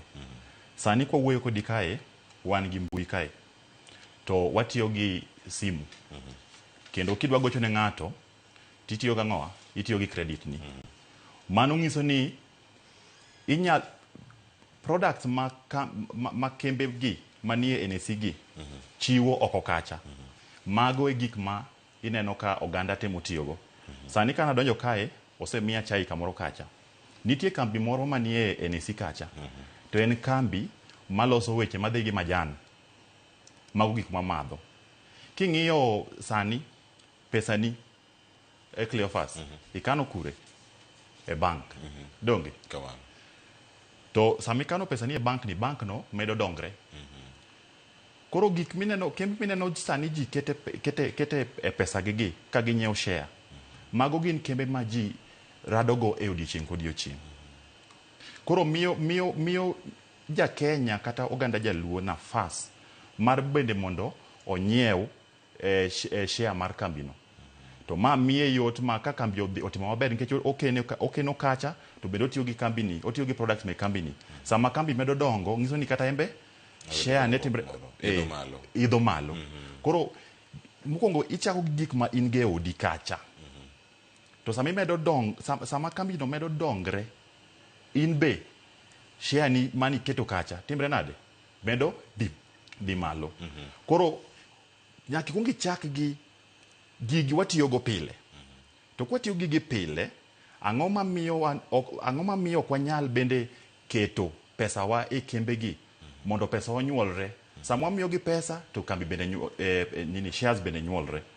Koro mane kaka bende onego beni wachako. Namba 2, e gima nyak wang'e ni ati chiro mar NSE en chiro moriti.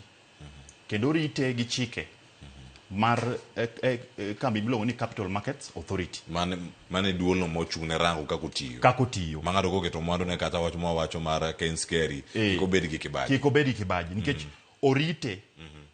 Mwandu ni kanikacha ten mwandu moriti. Kendo ing'iye pile ka pile gi duolno.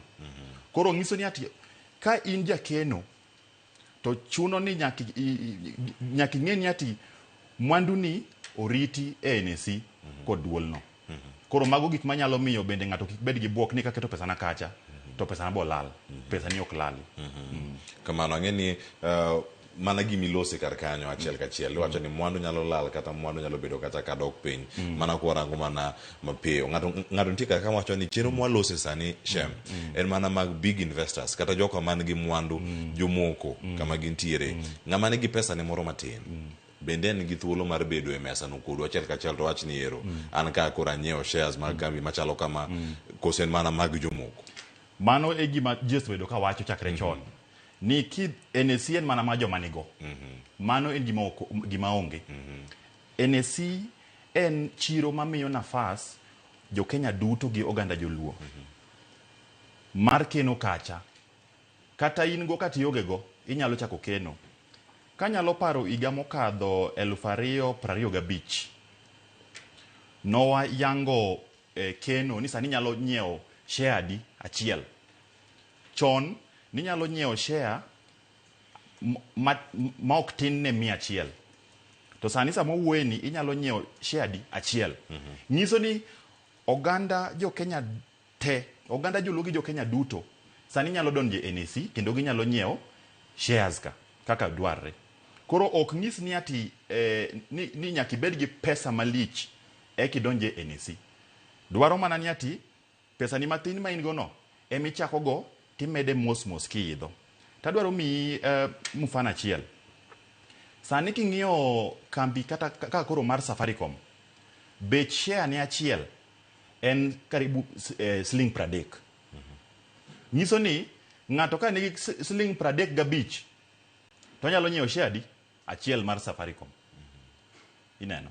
Koro nyiso ni ng'ata nyalo donjo e iye kacha. Mago no gin sigana machon ni NSE en mana mar joma nigo. To sani mane gima onge. Jo Kenya duto, obed nyathi skul, obed ng'at ma tiyo, obed wuonewa mani dala kucho, obed minewa, gitegi nyalo nyiewo shares mek NSE. Kama na inya. Waloso e mwandu ma oganda nyalo neno. To kae ka waloso weche mag mwandu mawacho ni en wealth, nitiere wecho mag dongruok bende ma en growth e kar ka, nikech kiketo omenda ni kar kacha e share mari igeno mar mondo mi chieng' moro oidhi ka kambi medo dongo in bende oidhi. Bende nitie sigana moro amora ma pono nusebedo kae ka orango kendo musebedo kuluwo minyalo wacho ni ero ng'ane nonyiewo shares machalo kamagi to yudo yuto kendo yudo ber kachalo kora ka dongruok e mwandu ma bende osebedo kacha ka kamano. Wan gi ji mang'eny ma ose yudo yuto e chiro mar NEC. Tadwa chako mana gi kambi kaka koro NEC. NEC bende ni en kambi manie e chiro kacha. Iga mokadho kwa yaw iga January 2025 bei mar share mar NEC no en Sh6. Ka iga no rumo bei no idho nyaka Sh17. Mangiso ni ng'ama no nyiewo share no ka en Sh6. Kotieko higa to beche odhi adi? Odhi Sh16. Mano ng'ado nomedo pesa di, omedo karibu Sh10. Koro nitie cases mang'eny mek jok ma osebedo ka keno gi NEC to kendo yudo ohala kaka dwarre. Wan gi king'iyo kata sani nyoro kanwa loro odiochieng' mar chiro. Chiro no teno noloso ohala mar karibu $1 billion. To ma osebet sani wigi 2 kalure. Mangiso ni nitie ji mang'eny maloso pesa kacha odiochieng' kodiochieng'. To sani nikech e Kenya sani neno ka jokeno mang'eny odhi e NEC kacha. Iyudo ka kendo koro bech shares gi bende medo mana dhi malo. Mangiso ni jok mano nyiepo kata January ka sani oseyuto to ji medo yuto. Koro mago cases ma bende wanyalo kelo kanyo mangiso ni ati nitie yuto ma ji yudo kata nitie ohala ma ji yudo sama gidonje e NEC kacha. Nikech wan ka kod oganda mosenyiepo ang'eni bende nitie oganda luo mantiere kacha ma kembe gi mosenyiepo e kembe ko mantiere NEC. Kirango gi achiel kachiel kendo gin jogo ma osenyiewo shares gi. Kinyiewo shares tiende ni in kaka part owner, in achiel kuom jokanyo ma weg kambi no kalure gi shares ma bende isenyiewo kar kae. Bende ni gimoro minyalo wacho ni oganda nyalo bedo gi thuolo mano mar winjo ka wacho ni ero an achiel kuom jogi ok mana loso pesa tan achiel kuom jogo matayo chenro mopogore opogore e piny Kenya kaka jokanyo matayo kembe madongo mantiere nikech NEC okambi akamba madonjo kambi nange ok nyalo donjo kanyo sana ikono kanyo kama dhi nyime kode to mana gi sani mondo abed part owner bende afil ni an achiel kuom jogo mantiere piny Kenya matayo chenro mopogore opogore kembe. Mano kendo kaka keto no mana dier. Sami nyiewo share mar kambi moro amora manie NEC kacha. Obed kata share achiel, kata obed share 1,000, kata obed share million. Ibedo jakanyo sechego. Kendo ngiso ni ka diponi nitie kata riwruok moro mar igacha, mar loro igacha. Inyalo dhi kacha miwuo kaka jakanyo ni nanyiewo shares me kambi ni to mai kaka tina no kaka kambi ni timre nade timo okwane ko timo maber kata waneno ko timo maber. Koro ski yuda nafas minyiewo shares mar kambi moro amora manie NEC kacha to ngiso ni ati sechego in jakanyo to kendo in gi rights mar bende duoko penjo kata meetings go mabet ga waluongo gi ni AGMs. Inyalo bende bedo gi nafas mar bende contributing ideas e wechego kaka gidhi. Koro adier kinyiewo shares mar kambi moro amora tibedo jakanyo sechego. Kendo kata pok moro ma imiyo ga jokanyo kata jokeno ka igorumo sama kambi otimo maber iminyalo yudo pokno waluongo ni dividend embe nyalo yude ka diponi kambi koro timo maber ka igorumo. Kamano kendo iwacho ni mano e mor mar ng'ata modonjo kacha madwaro weche gi mago mag ohala kata mag neno ni gidier gi keto mwandu ne ng'ama neno chendo sani oneni ka e thuolo mokwongo kwa lose weche mag chiro ni mano mar ohand pesa kendo kaka itiyo kode mondo mi oganda bende oket mwandu margi.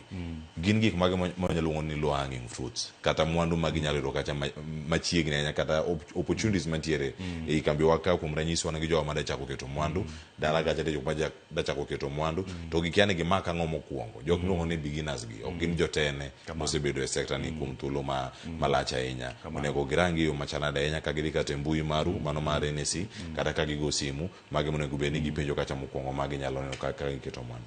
Erokamano. Wan gi sectors mopogore opogore e NSC kacha. Wan gi sector madhi gi weche ohala, to wan gi moro madhi gi weche puro, mano agriculture. Wan gi weche madhi gi weche banking. Nitie kembe mang'eny kacha. To mondo ng'ato chaki, ok anyal sani wacho ni ati koro ni dhi chak gi kambi machalo kamae, nyaka ng'ato chak kacha, mondo ng'ato chak keno, nyaka ikwong ipenjri niya, ni ang'o mi adwa mona kene e kambi ni? Ang'o mi adwa kawo kambi mar Safaricom taweyo kata kambi mar KCB? Ang'o mi onego akene kambi mar Equity taweyo kambi mar EABL? Mago kembe. Ikwong ing'iyo ni ati e yoda kae ere kembe ma mokwongo atiyogo e odiechieng' kodiechieng'. Products gi mage matiyogo. Mane kaka ichakogo.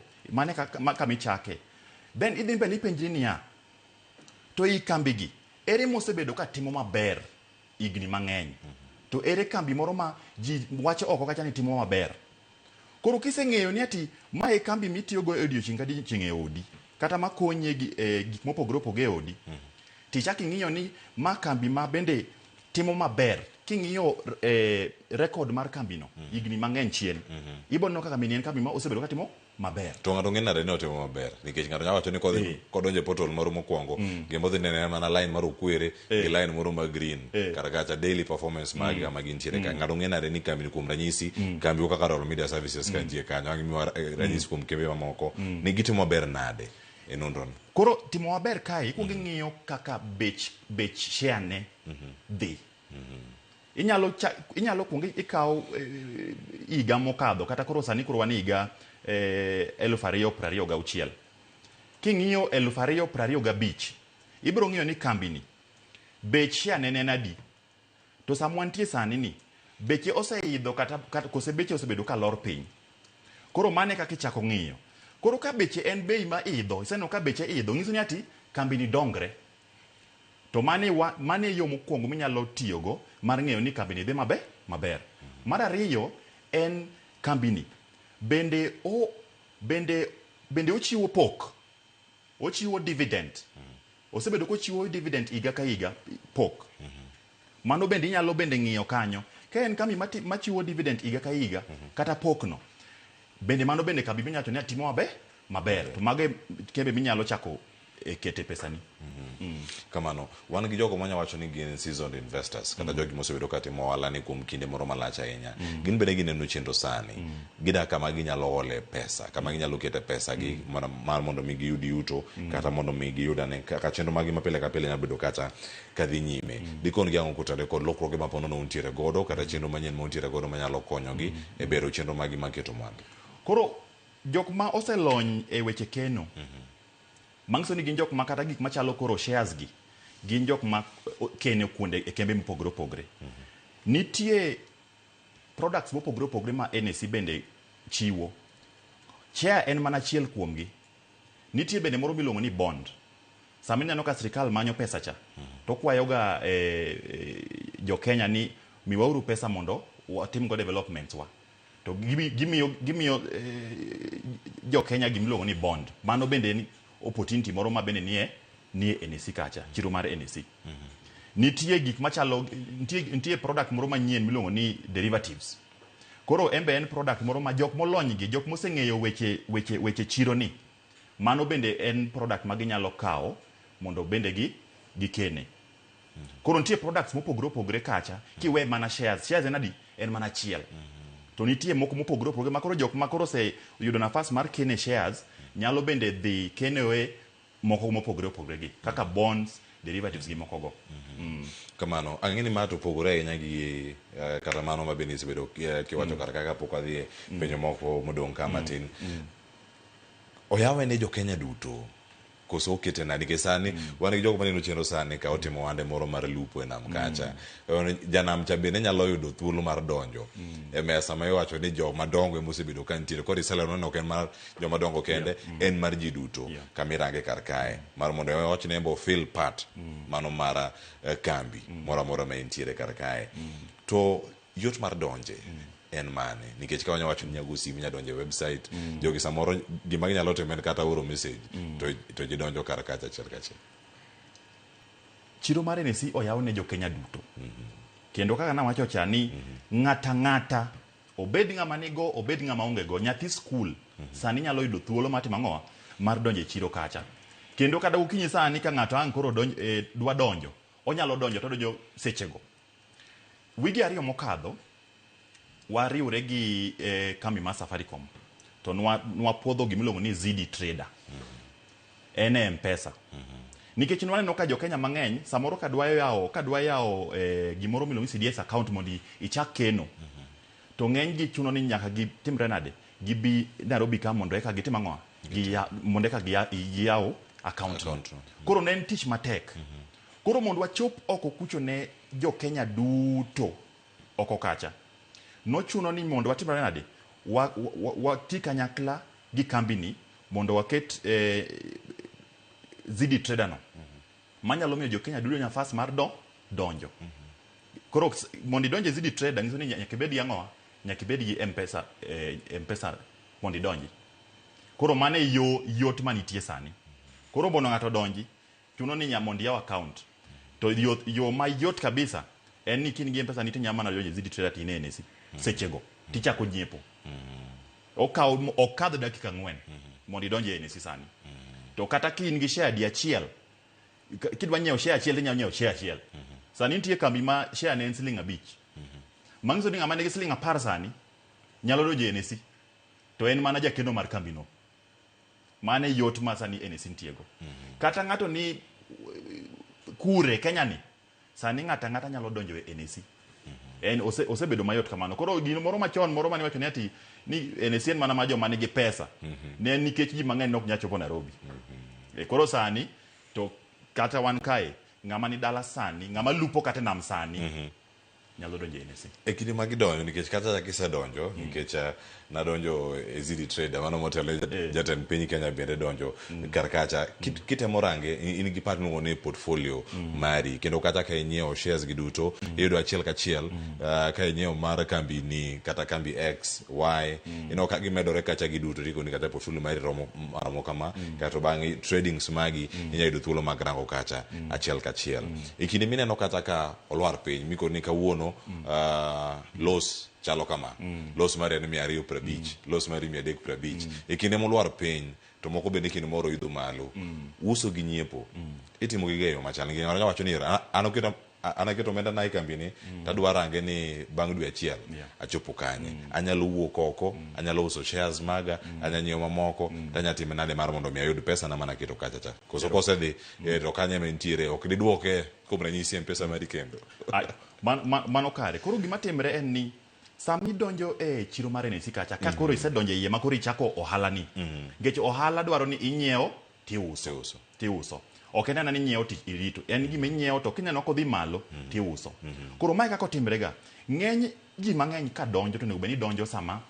bech kambigi ni piny koro inyiewo share no ka bei ni piny to ka bei oidho malo titimre nade inyalo uso mondo iyud yuto e diere kanyo iyud ohala to nitie ndalo ma samoro kambi ni otimo maber to sama otimo maber ni bei bro dhi kanye bro dhi malo to sama koro ji mang'eny samoro uso kaka wahero ga kochopo December kacha ji mang'eny dwa dhi e Christmas koro iyudo ng'ato nyati nan gi pesa na moro nan gi shares ga moko e NSE kacha we us mondo ayud ang'o ayud pesa madhi kanye madhi dala koro iyudo ni sama koro chopo ka samoro ma ji uso mang'eny iyudo ka bech share dhi timre nade dok piny ka in ng'ama nokeno e kambino ng'e ni kinyiewo shares 1,000 to shares gi bodong' mana 1,100 Gima pogre ga en ga ni ati bei ema dok piny to dhi malo. Bei ka dok piny to sechego okiusi. Irito ma kendo bei timre nade? Dhi malo. Sama bei dhi malo, inyalo uso mondo iyud pesa. Sama bei dok piny, koro kik iusi, irito chama kendo chieng' ma bei timre nade? Dhi malo. Nikech shares gi to ok bi lokre. Ka ni nyiewo 1,000 to shares gi go ema bodong' kamano. Koro onego beni sama shares gi dhi malo, tinyalo uso. Sama odhi piny, irito mondo kendo chako dhi odhi malo. Mane kaka ji loso pesa e chiro mar NSC. Kamana ng'eny nitie gik mathoth ahinya motimo NSC developments magu manyien ma bende nitie kar kama udwa rango na diere jopiny oyudo obedo kod ng'eyo ni mae gik moko mwatimo manyien kama dhi bedo moko kuom gi selero kar kae. Adam mi mana thuolo mar mondo mi konwa okenge mag bende useketo mar mondo mi ukel yot ne oganda mar mondo mi giyud thuolo mag bende mag nyiepo kawuono ma uso mandas ne lenda cha ma use o Nyakach man Gatito ka man Siaya oyude thuolo mar yudo share bende mar kambi moro piny Kenya kama osebedo kogombo mar mondo mi oket mwandu. Erokamano. Mokwongo mana wacho no en Zidi Trader. Kamano. To nwadwa mondo wati machiegni gi kambi mar Safaricom nikech ng'eny jo Kenya tiyo kod kambi ni. Koro nwadwa mondo wakel yot kaka oganda wa kendo gi jo Kenya duto nyalo donjo e chironi. To yo mayot mano nyatimo mano en ni simu ni nwamiyo gi nafas mar mondo bende gitimre nade mondo giken kanyo. Koro mane program mokwongo maneno ka usekelo yot. Sani kwa wuoyo wan gi ji mokadho 10,000 mano se donjo gi Zidi Trader. Ineno ka koro ji donjo nikech koro ji yudo yot. Ndalo machien kacha nyaka kata kawo ndalo 3 mondo oyawni account ni. To sani koro dakika 4 kata 5. Mano kero kwan maru bende ne piny ndalo cha. Noni ndalo cha. Kukete mbui sani koro idho malo. Sani oseidho malo. Nwatimo ga trades karibu 1,000 ndalo cha. To sani kamno waketo mae. Sani watimo odiochieng' kodiochieng'. Watimo trades moringo 20,000. Odiochieng' kodiochieng'. Manyiso ni jo Kenya donjo kacha sani to gitimo ohala kamano. Iwacho ni kama gintiere kar kae no miyo gi thuolo mar mondo mi gipenja ne penjo achiel kachiel. Gin penjo moko manyabedo ni moko iseduoko moko pok iduoko. Thuolo ma dakika 3 modong' kar kae nitie jal mapenjo kar kae ni Lewis Wuoda Awasi Boda mapenjo kar kae ni Cleophas penj na jalony ni to interest chalo nade. Mano wach mantiere kar kanyo. Balo Sultan imosna Shem mano be japuonj na ng'ama riek mokalo. Aya jo oganda be nitie kata ko yawre uro ahinya ande chenro ka no kantie Nyakach. Penjo na en ya sani ka koro antiere kar ka atima ng'o mar mondo mi adonji e chenro Regina Auma Owino. Mane makela e penjo mogik mantie go kar kae ma bende kang' miyo gi ote ang'e nitie namba piny kata ma jok manyalo tudre kodwa achiel kachiel gi jogo madadonjo. Ng'ama neno chenro sani kachiel koda ka penjo mar Lewis Wuoda Awasi Boda moloso kar kani ang'e duoke otima ng'o mar mondo mi koketo remote piny kawuono kutieko ka oriwre kodu achiel kachiel ebo bede gimoro mar bede achiel kuom jokanyo kata jocham gike ni mantiere kambi mago maketo mwandu pacho. Erokamano. Ka dipo ni oketo remote sani piny okaw simbe to kosekaw simbe to donje M-Pesa app ne e simu ni simu manyasani to dhi yudo gima iluongo ni Zidi Trader. To kosedonjo kanyo to odonje iye kang' chiro yawre saa 3:30 to ochako loko e chiro ni. Mano kuom ng'ama ni machiegni madwaro yawo CDS account. Ket sani bende gima bende wadwaro ni ati oganda mang'eny oyawo gima iluongo ni CDS account makonyi loko e chiro ni. Wadwaro ni inyalo dhi e bank moro amora mani machiegni kodi manie NSC kacha. Gibro konyi yawo kata wan gi brokers wa joma Nairobi ka bende nitie jok miluongo ni brokers makonyo bende yawo accounts gi. Gimbe ginyalo konyo jok mani machiegni ka but jok mani mabor to simu ni M-Pesa Zidi Trader to gisedonjo. Kendo kanyo adhi jolony mathoth ahinya mantie kanyo.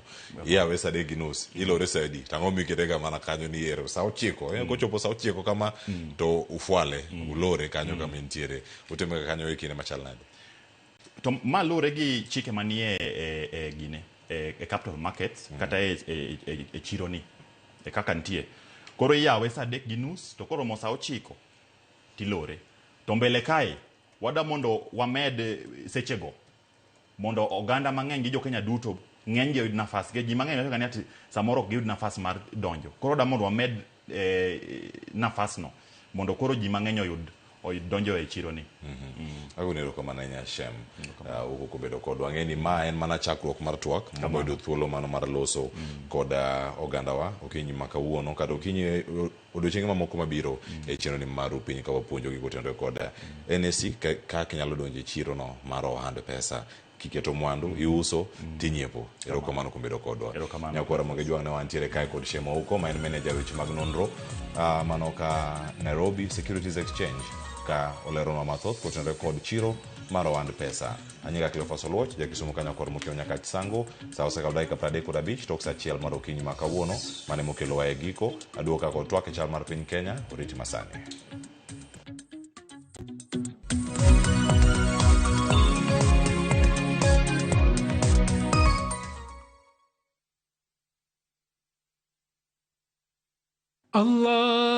اللهم إنك عفو تحب العفو فاعف عني.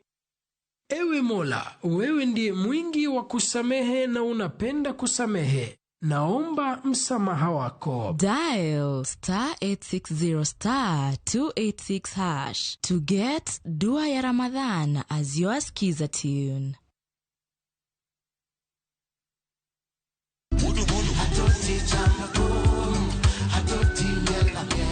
Woktich ka woktich wakelo ni don ya wotonagi. Kabinet chario kati chario nyakumunga juang en odiochieng' mar yuto mari. Chieng' tich adek kati chadek nyakumunga juang en odiochieng' mar mine nyalo kachiel koda weche hera. Awendo. Kachopo tich ang'wen nyakumunga juang wakelo ni kama nene yani TBT kod thume mamit mokalo.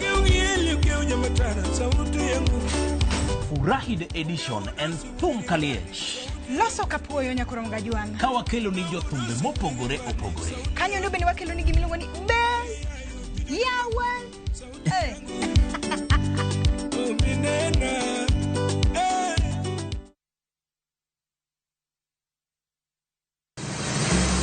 Beise penjorie sigendni mayudore kuonde ma waluongo ni pachowa. Kapuonjani nobiro nikech gwenyruok e kind owete. Riuri kodwa mondo wanon sigendni mabeyo mag kuonde ma wadakie. Nera nitie. Ninyuo kongo kacha niluongo ni kilap joko wi. Kochakore bombe madongo nyaka e gwenge ma iye. Odusenge en pinjo imbo mar oganda kiluonu wasenge. Ng'e gigo mamiyo oganda ka oganda bedo mopogore. Nuengo ma wan godo ka en mar kunyo goldi. Urudi. En kama ji duoge ji ok lal. Ng'e weche mane osekalo. Chon chande lweny nitie kor gweng'. Rwako sigendni mag kuonde ma wadakie. Iwacho ni kibedo piny e kom kineno ng'ama lwete fuare kama mano nyiso ni jakano mulo ka pigo sechope bwo mesa. Ng'e gwengewa chieng' tich ariyo saa 3 otieno mana e Ramogi TV.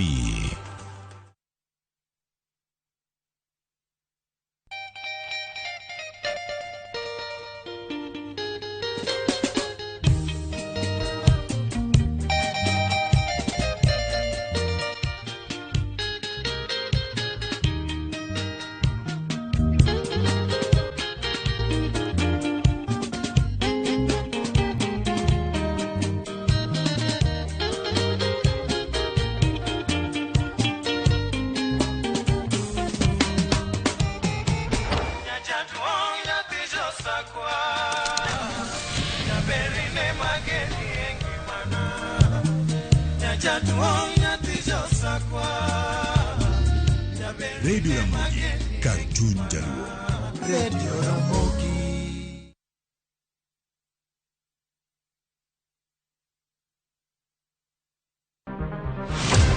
Chal mar pinywa en gima ichiko e mbaka ma obedo godo kanyachiel. Okoripo bed ni warito Trevor nyaka issue obedie. Nikech leadership is not just felt in a crisis. Chakre wach yuto nyaka somo, wach telo nyaka ngima mapile. Jopiny dwaro wijang. Jopiny dwaro ni strategy kaka ng'ani dok dala. Owe ponde toka gwam. Penjo madongo dwaro duoko makare. Wachiwo duol maduong' ahinya. jotelo, jotim nonro kod jogo matemo kelo lokruok. Kitwa mokwongo namba 1 en ng'iyo kaka warito kendo wakonyo jopiny. Omiyo ka joka dhi marach to nyaka koro wanyisgi. Dwarore ni wang'e, wapenjre penjo kendo wayud duoko.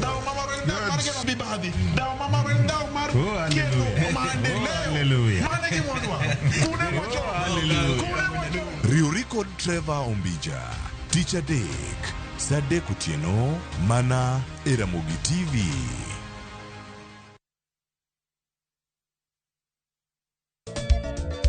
Machiegni nyakoro monga jwange chenro mar ngoma owake.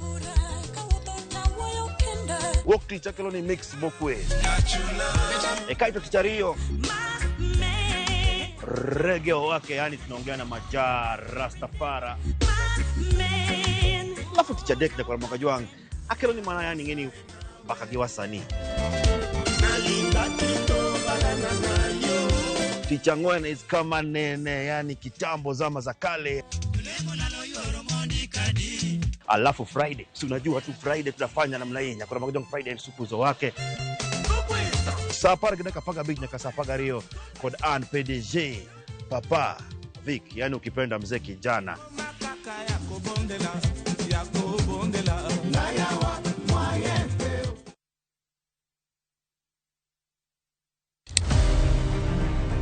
Any woman can be Mrs. Ombaka, but not any woman can be Dr. Ombaka.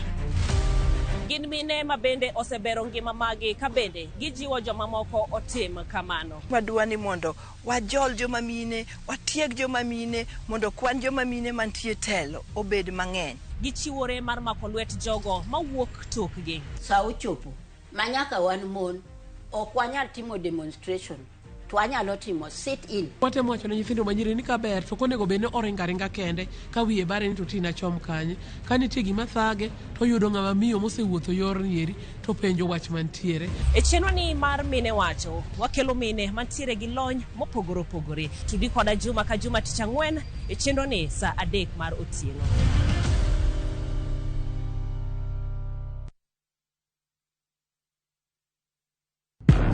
Hera, andhoga, adiera. Naye kodi. Nokang'eni ni nyalo timre malich kamae. Ich lach ok duong' dhot, obiro donjo to kao. Nyaka sani podi nikia gimoro amora mantiere pacha. Hera miyo ng'ato bedo gi teko mar timo gimoro, kendo nyalo lokore pap mar lweny. Odni opong'o mana hawi marach lilo. Makruok gi ng'ato nigi nengo mare. Ing'eyo gimarach kodi en ni onge ng'ata ng'ata piny kamanda bedo gi wat kodi. Oromoniti. Remo biro yiero bedo korka ng'a.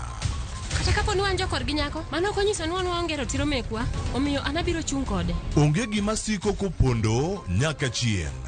Sama dera chiegni, gik moko duto wang'. Sanju gi Rajiv en ng'at achiel.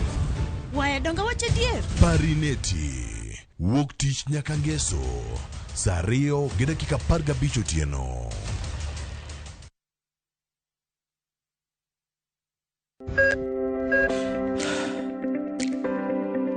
E chuny ogandawa, ngima mar del en mwandu maduong'ie moloyo.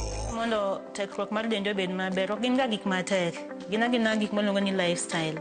Manyiso ga jotuo ni gigi ok gin gik minyiewo, gin na gik mitimo. We bedo gi kiawa, kendo chak bedo gi ng'eyo. Nachako chemotherapy. Side effects nen, yier wi nyaka lwar, constipation, chandi seriously. Waruaki e penj laktar, ma en tudruok gi lakteche molony. Isami dhir jahocho cha, nyaka ibed ni iseng'eyo ni mae shida ma an godo, to adwa konyo. Chakre weche thieth kod chiemo mar mine mayach, nyaka e weche thieth mag tuoche masiko. Wakelo od thieth e od dak. Tuo mar rheumatic heart disease ni landore sana e gwenge ma poverty nitiere. Riwri gi Ruth Otieno, wuok tich nyaka Tich Abich, Saa 12 odhiambo.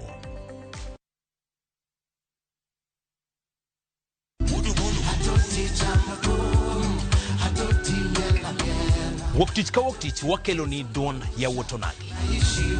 Kabende Tich Ariyo ka Tich Ariyo nyakoro monga jwang' en odiochieng' mar yuto mari. Chieng' Tich tich adek nyaka Ronga Juang en odiochieng' mar mine nyalo kachiel koda weche hera. Kachopo tich ang'wen nyaka Ronga Juang wakelo ni kama nene, yani TBT kod thume mamit mokalo. Furahide edition en thum kaliech. Loso kapuoyo nyaka Ronga Juang. Ka wakelo ni jothumbe mopogore opogore. Kanyo ndo bende wakelo ni gimiluongo ni yawa.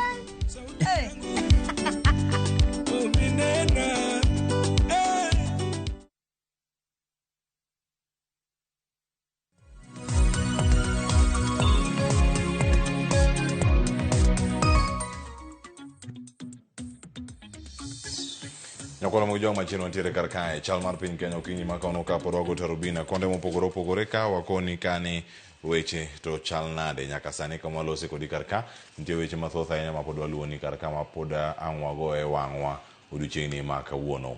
Wadarangane kumachielo kani midhiero obedo e sikund primar mano ma Moi e boma ma Nakuru, mano bang' tho mano mar japuonjre ma grade mar 8. Jonyuol mane omonjo sikundgo gi ringre mar japuonjre no kane gigole e od thieth kata osiptal mano ma Nakuru referral, kendo ne gidwaro man mondo omigi ler gima nokelo tho mano mar nyathino. Jachung weche marwa Ken Muga miyo ler mar wachno. En wuodh jonyuol mag jopuonjre skund primar ma Moi e boma ma Nakuru ka gidhiro ringre Moses Joseph ma en japuonjre ma grade mar 8. Giwuotho ka giwuok e osiptal maduong' ma Nakuru referral achiel kachiel nyaka e skul. Report lero ni japuonjre no nyo tere osiptal kanyo gi jopuonjge, to kata kamano ne onyisgi ni nyo rik chunye osechot. Min-gi to wacho ni japuonjre no nyo rik ngimane ni maber pacho seche mano wuok okinyi kodhi skul. Fika 5 nikaamusha mtoto kawaida akaanza kujiprepare. Vile alimaliza kujiprepare na mimi nilikuwa ile strong tea ilikuwa imeiva. Si mtoto akafaa mpaka jamba yenye iko na kofia. Huwa kila wakati naendanga kumfungulia gate.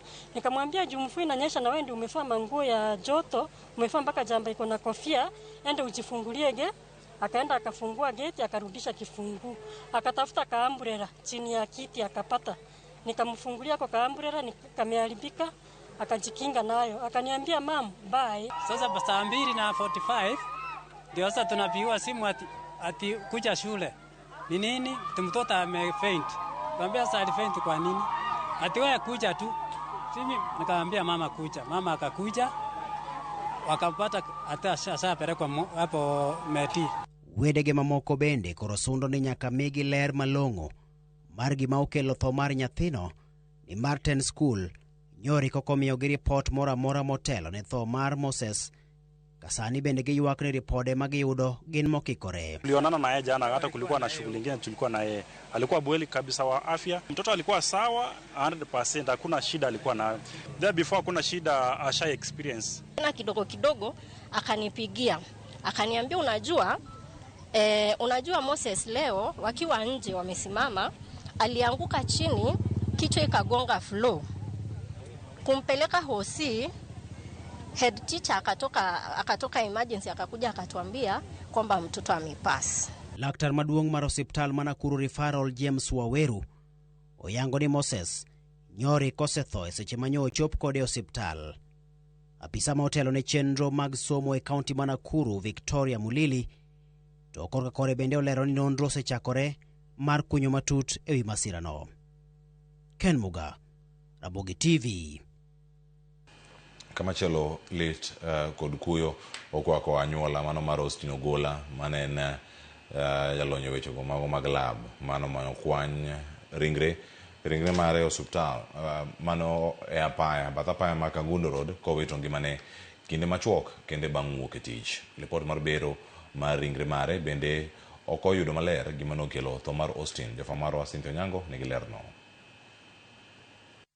Iti bore Nairobi obedo kuyo kod lit ne anyuola mar Austin Ogola, rawera mayande ka orwako gudu dwe mar 8 higa mokalo bang' yudo lony mar thieth modok korka weche nonro mag laboratory kata laboratory technology.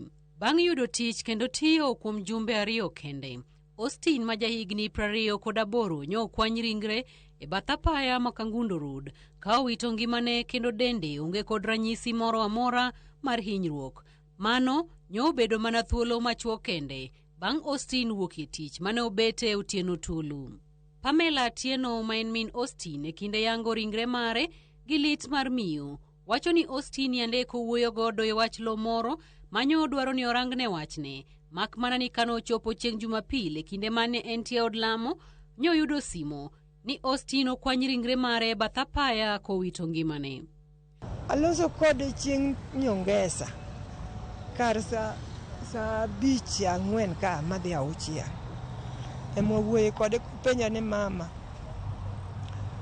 to nade kotho go gweng'wa takone ni oyo kawuono to kochwe kaka nyocho chwe tich adek cha nyaka kawuono pok ochako chwe to okona ni to puothwa cha inyalo pure nang'o akone to dong' nasikoni ni odera kojo ibiro puro no to odera na wuoyo go to odera dwaro pesa. Owadgi Austin Peter Ogula wacho ni nyogi wuoyo midhiambo mangeso kendo Austin ne ni kare magipango chenro ni gidhi nenore gi owadgi chieng' Jumapil manyo okwanye kotho. Saturday kodhi tich okano dhi tich ko indhi gotieno ni saa ko indhi ti kar wuoyo kiny Sunday kiny nabi odu kono nabi kodu kono obudh matin kane gik nyoro Sunday kaka osim to nayudo ka simbe ni off. Gi chuny mokuyo, min Austin oywago Austin mowacho ni ema ne en geno mar ode kendo nogeno ni dhi loko ngimane bang' chandore kopuonje mbalariany ka wuon mare wacho ni nyathineno ok en ng'ama tiyo kod yedhe mamero ji madiwach ni ponono ema nokelo tho mare. Ot aonge go, nyathina ni nyukona ni merwa, kati onge ot kama chanda deo, kik ing'i mek jogo, abiro gero ni ot, kendo adwa gero ni ot mapok none e gweng'ni, koro akia kama dwa chomo, ot man go bendo ti.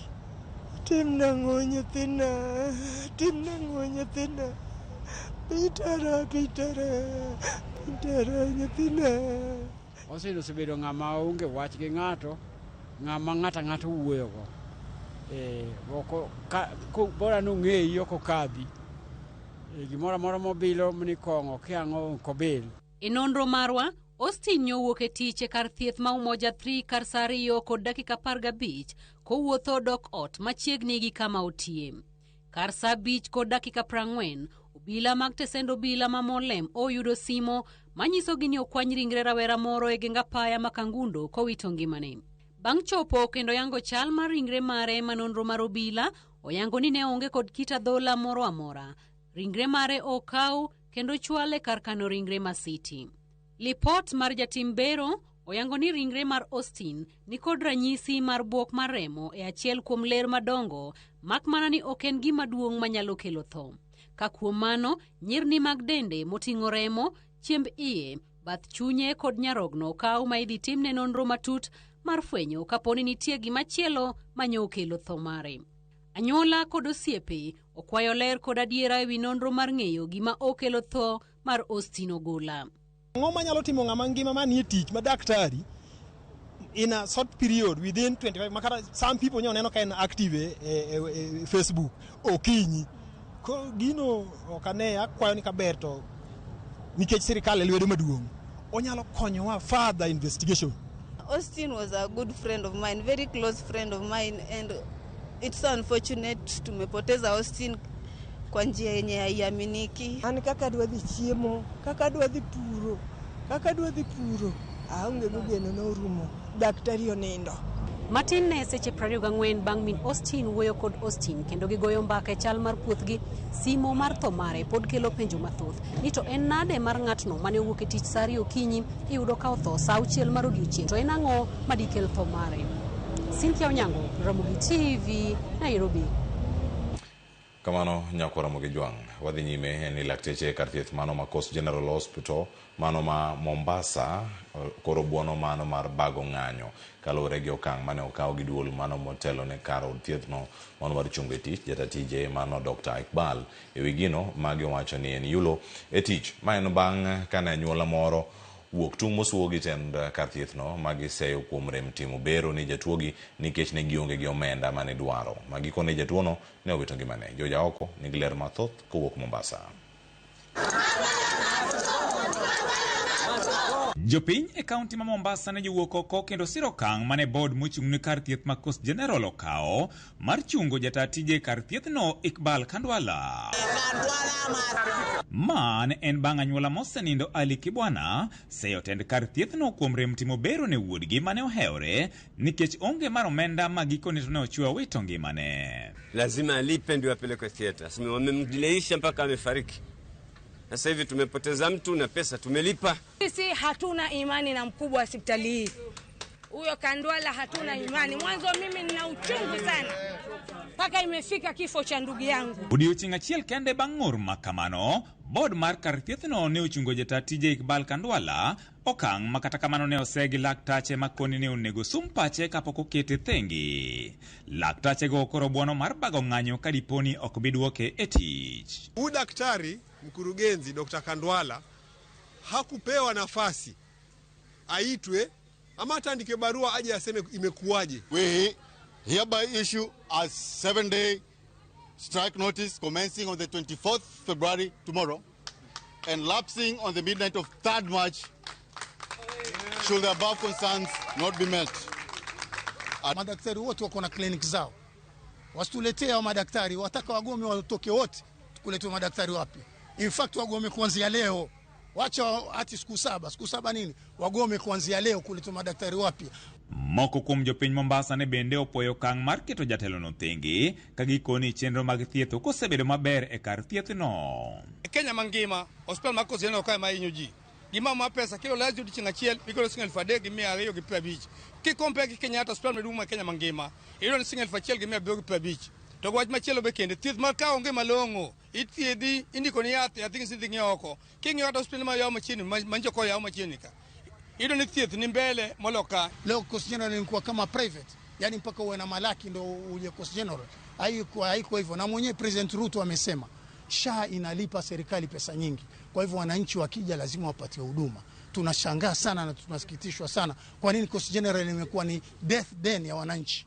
Tamwambia President Ruto kwa sani yako haya mambo uyaingilie, hii hospitali ichukuliwe na national government, ndio tuamini hii hospitali itakuwa sawa. Hii hospitali itafungwa ikiwa hakutakuwa na reformation kwenye hii hospitali. Bado dhuluma zitakuwa zinaendelea. Wanawake wengi wananyanyasika, kina mama wakija kujifungua hapa. Mimi mwenyewe nimeshuhudia. Ng'ur mar laktache Mombasa ne bende osir gi riwruok jochiw thieth mane otwak gi jofwamb weche e boma ma Nairobi. Koro wamiyo gi onyo sani ni giduok daktari no e tich immediately, to ok ginyal kochopre ka riudu mar adek to wadhi wene gi osiptal no mondo koro gin ma githiedh ji. Wamiyo gi notice mar ng'anyo kawuono ni by tarik 2 dwe mar adek kaponi wach mag daktari pok otieki to osiptal obo wene governor, obo wene board, obo wene MPs gi MCS wa Mombasa mondo manage. Kama kweli hii county yajali madaktari wake na watu wake, wangetuletea watu waje tupige kelele huko nje. Huo ni uongozi wa aina gani huo? Sisi si wanasiasa, lakini pia mkituchokoza tutaonyesha kwamba sisi tuna haki zetu na tutazisimamia haki zetu. We shall only cater for emergency services. 2, this is not theatrics, it is a defense of clinical independence, constitutional governance and our safety. Ni wajibu step aside, uchunguzi ufanye. Ukionekana una makosa moja kwa moja bwana Kandwala uende nyumbani. Hauna makosa sawa, uwezo karudi, lakini ni lazima step aside. Jotuo e kar thieth ni ma Coast General sani chunygi goyo kibi bang' riwruog laktache lando ni gichano bago ng'anyo e thuolo mar ndalo 7 mabiro kadiponi ok biduoki jata tije e kar thieth ni. George Aoko, Ramogi TV, Mombasa. Nyakura mogi jwang' mano sigana mijo kanyo kendo wasan warango chal mar Kenya.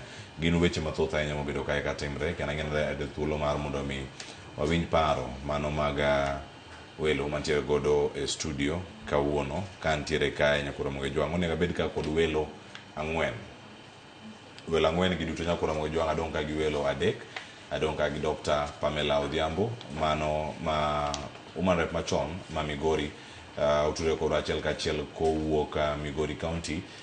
Odhi bedo kodwa kachiel kama chielo bende adhi bedo kae kod Florence Ayo Onyango abende woke county ma Siaya to ka wantiere kode kar ka jalony weche mag tudruok warango chal mar piny Kenya.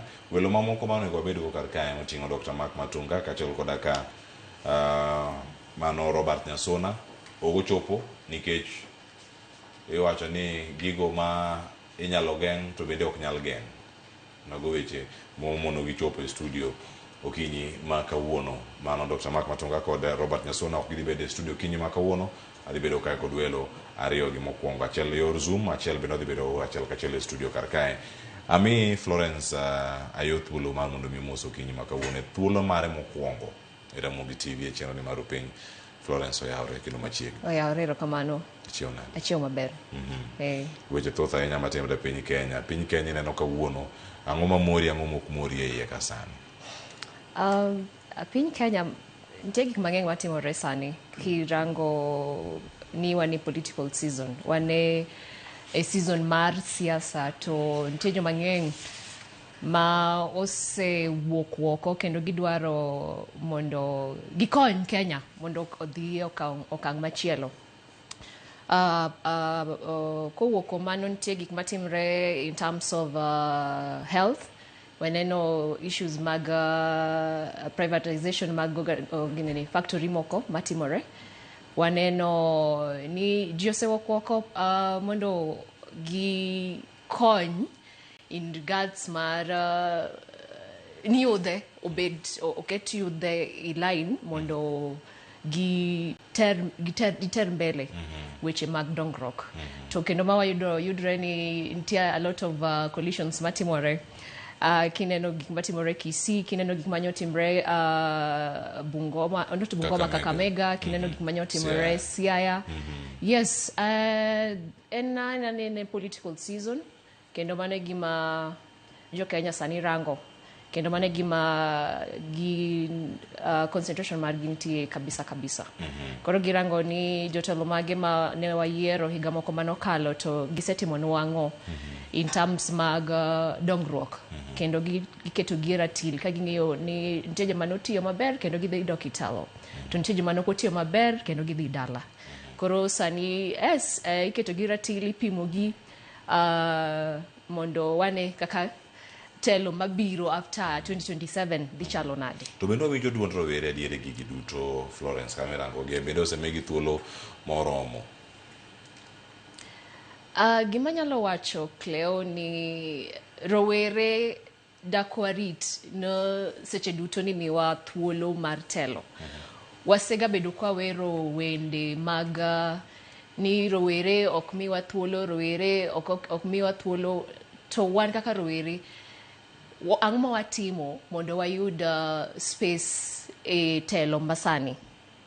Koro kaka rowere dakwarit natini nyaka miwa telo. Oripo chopo kuma koro nyaka wasud mbele kendo wawach telo ni to wadwaro. Koro kirango space mar vijende telo mai Kenya, I can say ni sani gitemo nikech kirango kuonde kata kirango social media idhi yudo ni nitie rowere mang'eny mosewuok oko kendo giwacho ni adwa dhi kawo kom mar MCA ma ward kama, kendo adwa dhi kawo kom mar constituency ma kama. Koro waneno ka rowere gitemo matek kabisa mondo gibed e telo ma piny Kenya kae. Koro gima nya wacho ni jo Kenya kata ni ji duto ni mondo giwuog oko mondo gisi rowere, nikech rowere giluor nikech gionge pesa, gionge resources ma ginyalo move forward agenda magin go kendo manifesto magin go. Kendo gima nya wacho ni kendo rowere mawuok oko kendo madwa donji telo sani ok giranga tindina an kijana, an rawera, an youth. Koro nu support and kech an youth mondo adonji telo. Sani jirango ni in gu chenro mane, in gu plan mane mar dongruok, in agenda mari kata manifesto mari wacho nango eka mondo wa prompt mondo ibedi telo.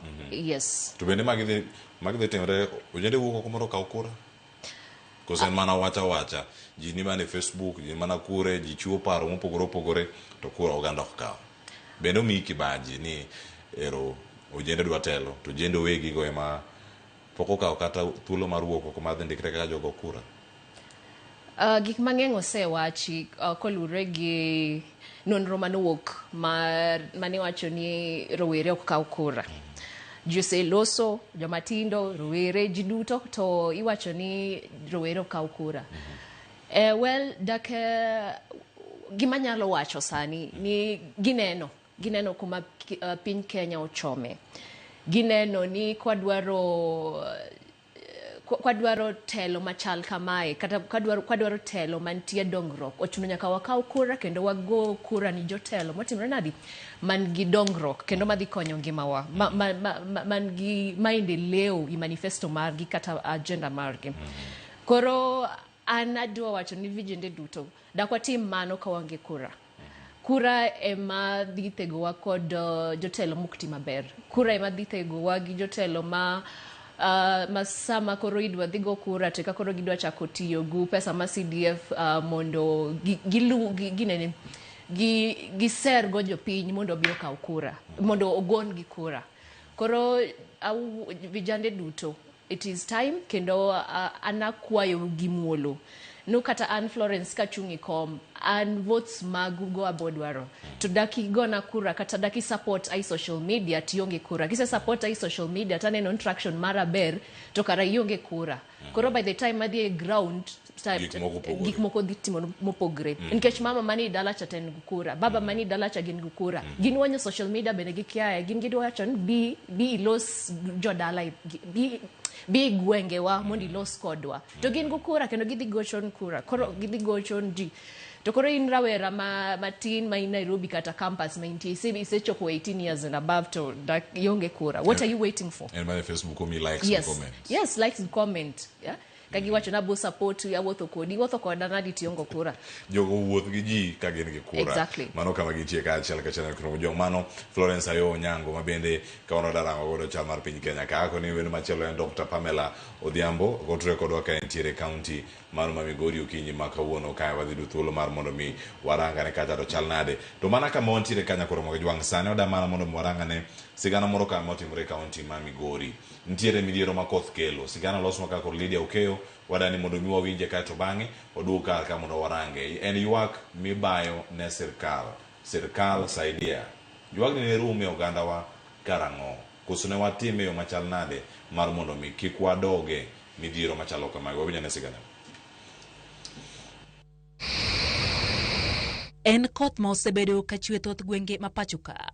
Koth mabiro bang' report manogol gi bad migao marango futo mar kor lwasi mano onyiso ni koth mapek ni ne biro. E kaunti ma Migori, johala noyudo lal kendo wito mwandu kaluwore gi pi oula manokel gi koth mapek manochwe gwengego kendo opong'o aora ma Migori. Nochuno moko kuom weg otende olor ohelni mag kaluwore gi koth mapek no. Mahali tunatengeneza masanduku. Majeneza vile tulikuja 1:30 tumeng'ang'ana, lakini tumepata kama zingine zimesombwa na maji. Hasara yenye nimecounter right now ni almost over 200,000. Tools zangu zote za biashara zimeenda na maji, zimeloana yote. Kokoto tipa 2 na mchanga tipa 3, wheelbarrow 6 na koreo 7. Zizo zimeenda yote. Pata hasara sana nyingi, vitu zetu zimeharibika, manyumba zimejaa. Ona sasa hizi biashara, vitu zingine zimeenda na maji. Kwa hoteli chakula imeenda, tuko na loans, tuko na watoto wenye tunapeleka shuleni. Sasa tumepata hasara mingi sana. Serikali haone vile wanatukusaidia. Serikali inaweza maliza hiyo soko, alafu watu waingie ndani. Cause hapa nje mahali watu wanakaa saizi haikaliki juu ya hii weather. Nochuno bila chungo wuodhe mag nyamburko maluwo lalo maduong' ma Migori nyaka kinde mane pi odoke piny. Kaluwore gi ruoth ma location Masuna North Goreti Duya, lalo matudo Nyikendo kod Korowai sub-county Masuna East bende pi ne oywero ma odhi godo. E county ma Narok, chenro mag ohala kod wuoth nochung' bang' oula ywero lalo mani apaya maya Kilgoris kadhi Lolgorian Transmara. Maen kalore ni pi nopong' maomo aora Mamogor kalore gi koth mapek manochwe e gwengego. Johala gi joriemb nyamburko matiyo gi apaya no Okwayo piny owacho mondo manye yore manya losgo lalono mapiyo mondo mi gidogi ohilni maggi. E report mar riwruok mar Kenya Red Cross ochwalo e yor ote machuok ne jo-Kenya obed gi ritruok ni mar koth mapek pod biro medo chwe kendo nyalo kelo midhiero mag oula e gwenge mathoth ma pacho kae. Kenya Red Cross bende ojiwo jopiny kik thor kale olalo mag aoche mathoro pong'. Kamano nyakromo gi jong mano wach motimore kache kaunti ma Migori kendo ang'eni githoth ahinya gimako gwenge mopogore opogore mano oula momedo mana biro e konde mopogore opogore. Florence pod oyudo ka ywak kama ntiere e kor gwenge ka koth ochwe wano lal makamagi oganda ikono wuogi genga ora mondo mi kigi lal machalo kod mae. Sirkal bende osetimo makare mar neno ne diere oganda oyudo kuonde makare mag uso nikech Migori nitie chiro moket bathe. Ino ka sani oganda wuok oko kendo biro uso kuonde mamoko bende ma opogore mantiere machiegni kod aorano kuom ranyisi ma ino koth mapek kelo lal machalo kama.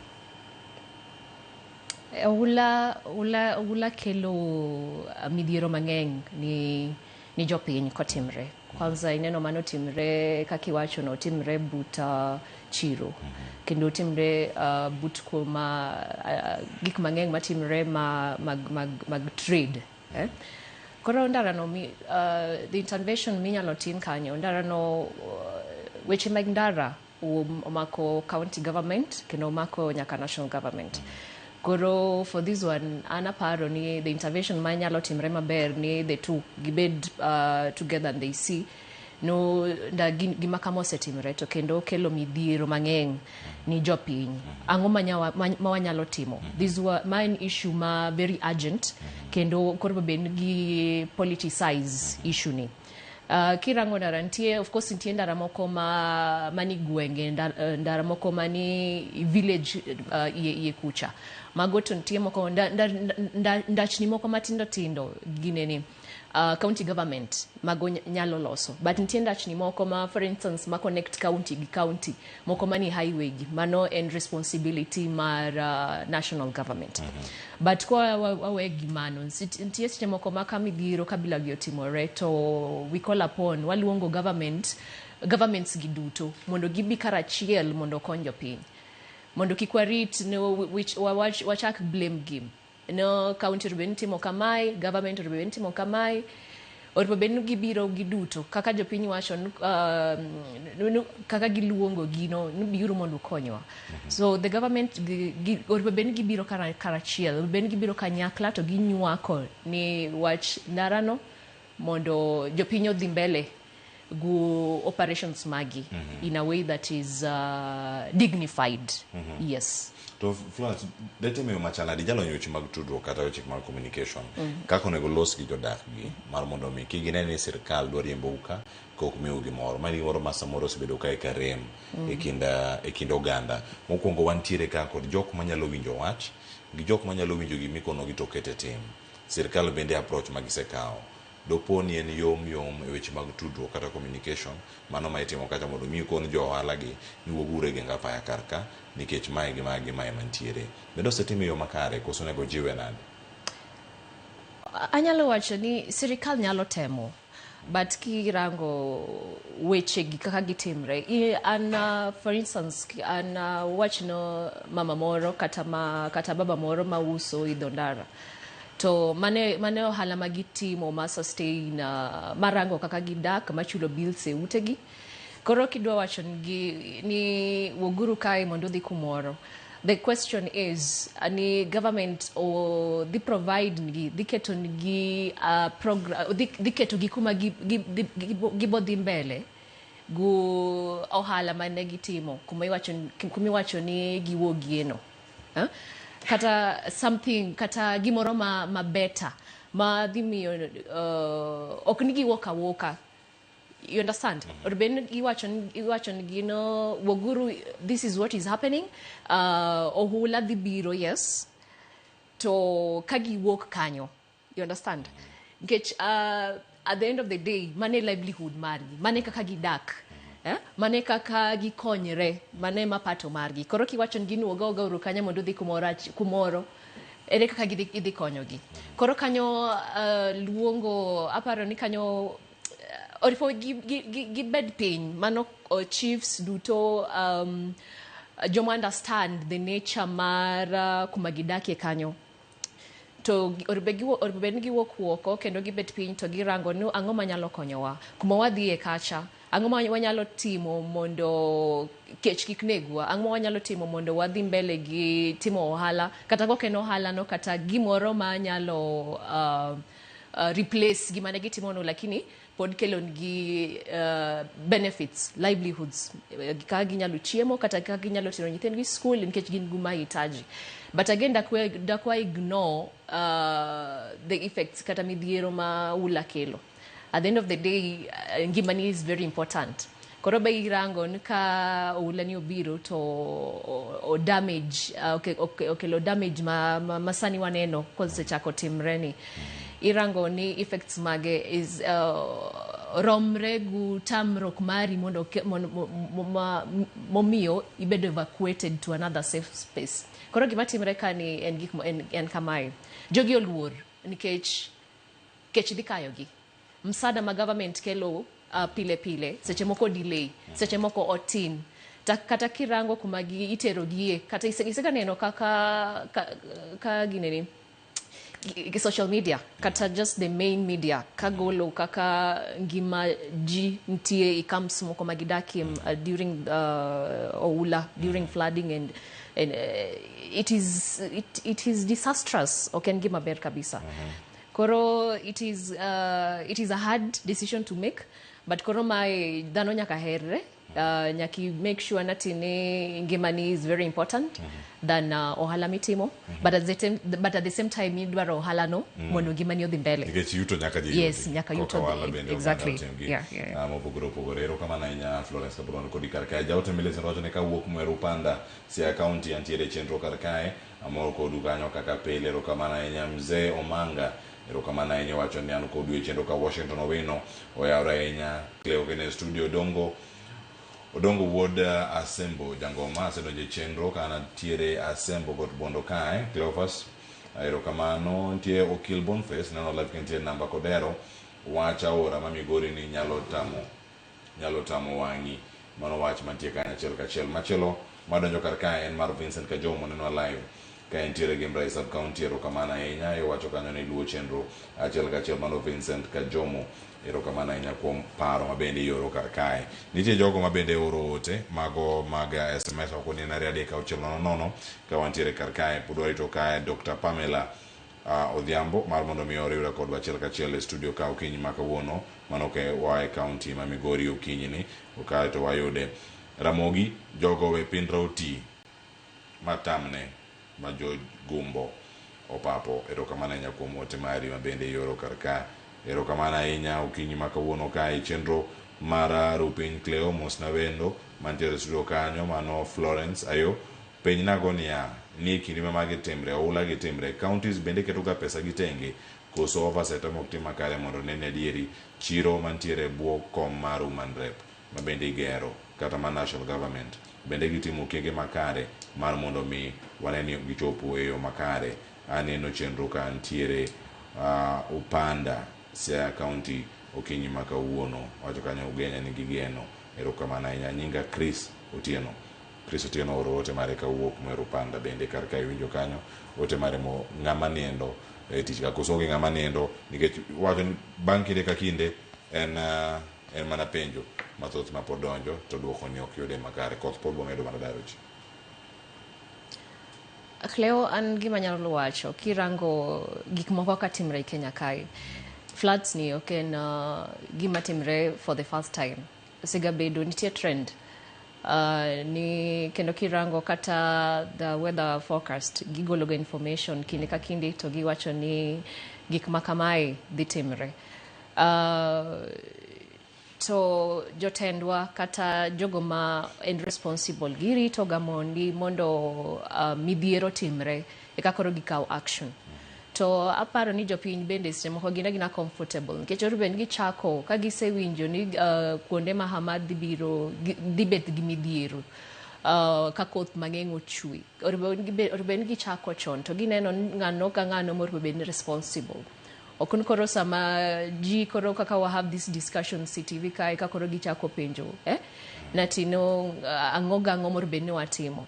It's time the common citizen or bed ni gikao responsibility gikao initiative ka midhiero ma kamae kapoko timore.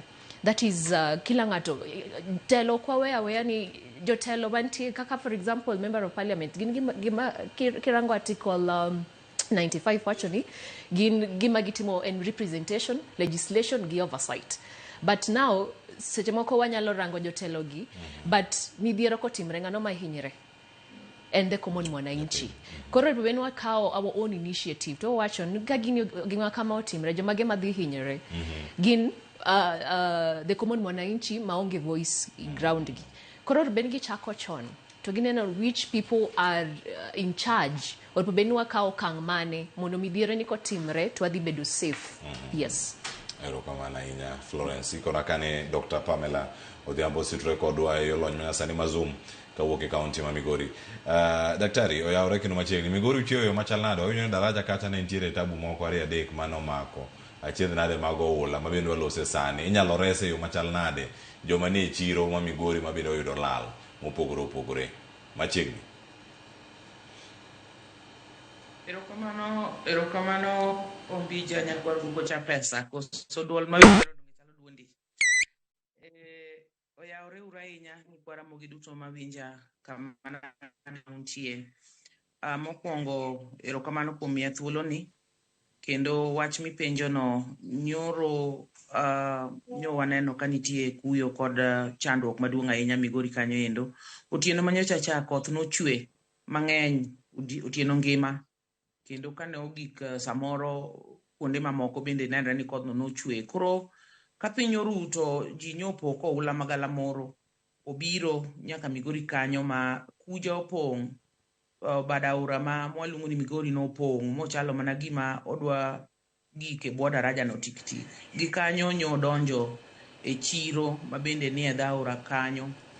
Kora para ni chiro no to osegere kanyo to kaluwore gi kaka gima nyotimore cha taparo ni nitie kaka biro chuno ni sirkal ong'iyane kopogore gi loso daraja no motegno moloyo kaka ne no to nitie kaka nyaka giyudie gimoro machalo dike moro manyalo geng'o garika no ero kobiro nikech koro nenore ni kakorom gi kama level ne nitie chuno ni nyaka yudane kaka inyalo los a dike like structure manyalo geng'o pigno kochako biro other times nikech aora no to ni kanyo permanently kendo seche moko ka koth chwe thurwa ka kate pinje machalo gode machalo Kisigi ni kucho nyaka yo Bomet gi kamoro ochoko pige mang'eny koago e waso nyiro gi ni kucho kobiro nyaka o join river kuja kochomo go Lake Victoria. Kora para ni nikech chiro no osegere kacha kendo jomoko bende uso kanyo. Aparo ni one nitie kako onego ket a dike like structure oinga moro manyalo geng'o gigno mondo kik dhi e yo chiro kanyo. Number 2 kaber to mondo chiro mo official moseger bit gi chien mabende ang'eyo ni kamoro biro bedo kata gi floors moko machalo gorofa gi malo dwani mondo kaber to tiekre piyo mondo jowa moko manyo uso kaka mineno koro gige gi omol ma kaka mama manyo ywak ni kuoche gi okoto nyaka sanduge moko magiloso kanyo gik mang'eny nyo kethore. Koro jogi onego dergi mondo migi kamoro maber ma ginyalo time ohandgi no ero. To yiena mondo ago mos gi kanyo nitie kaka kodhno nyo kokelo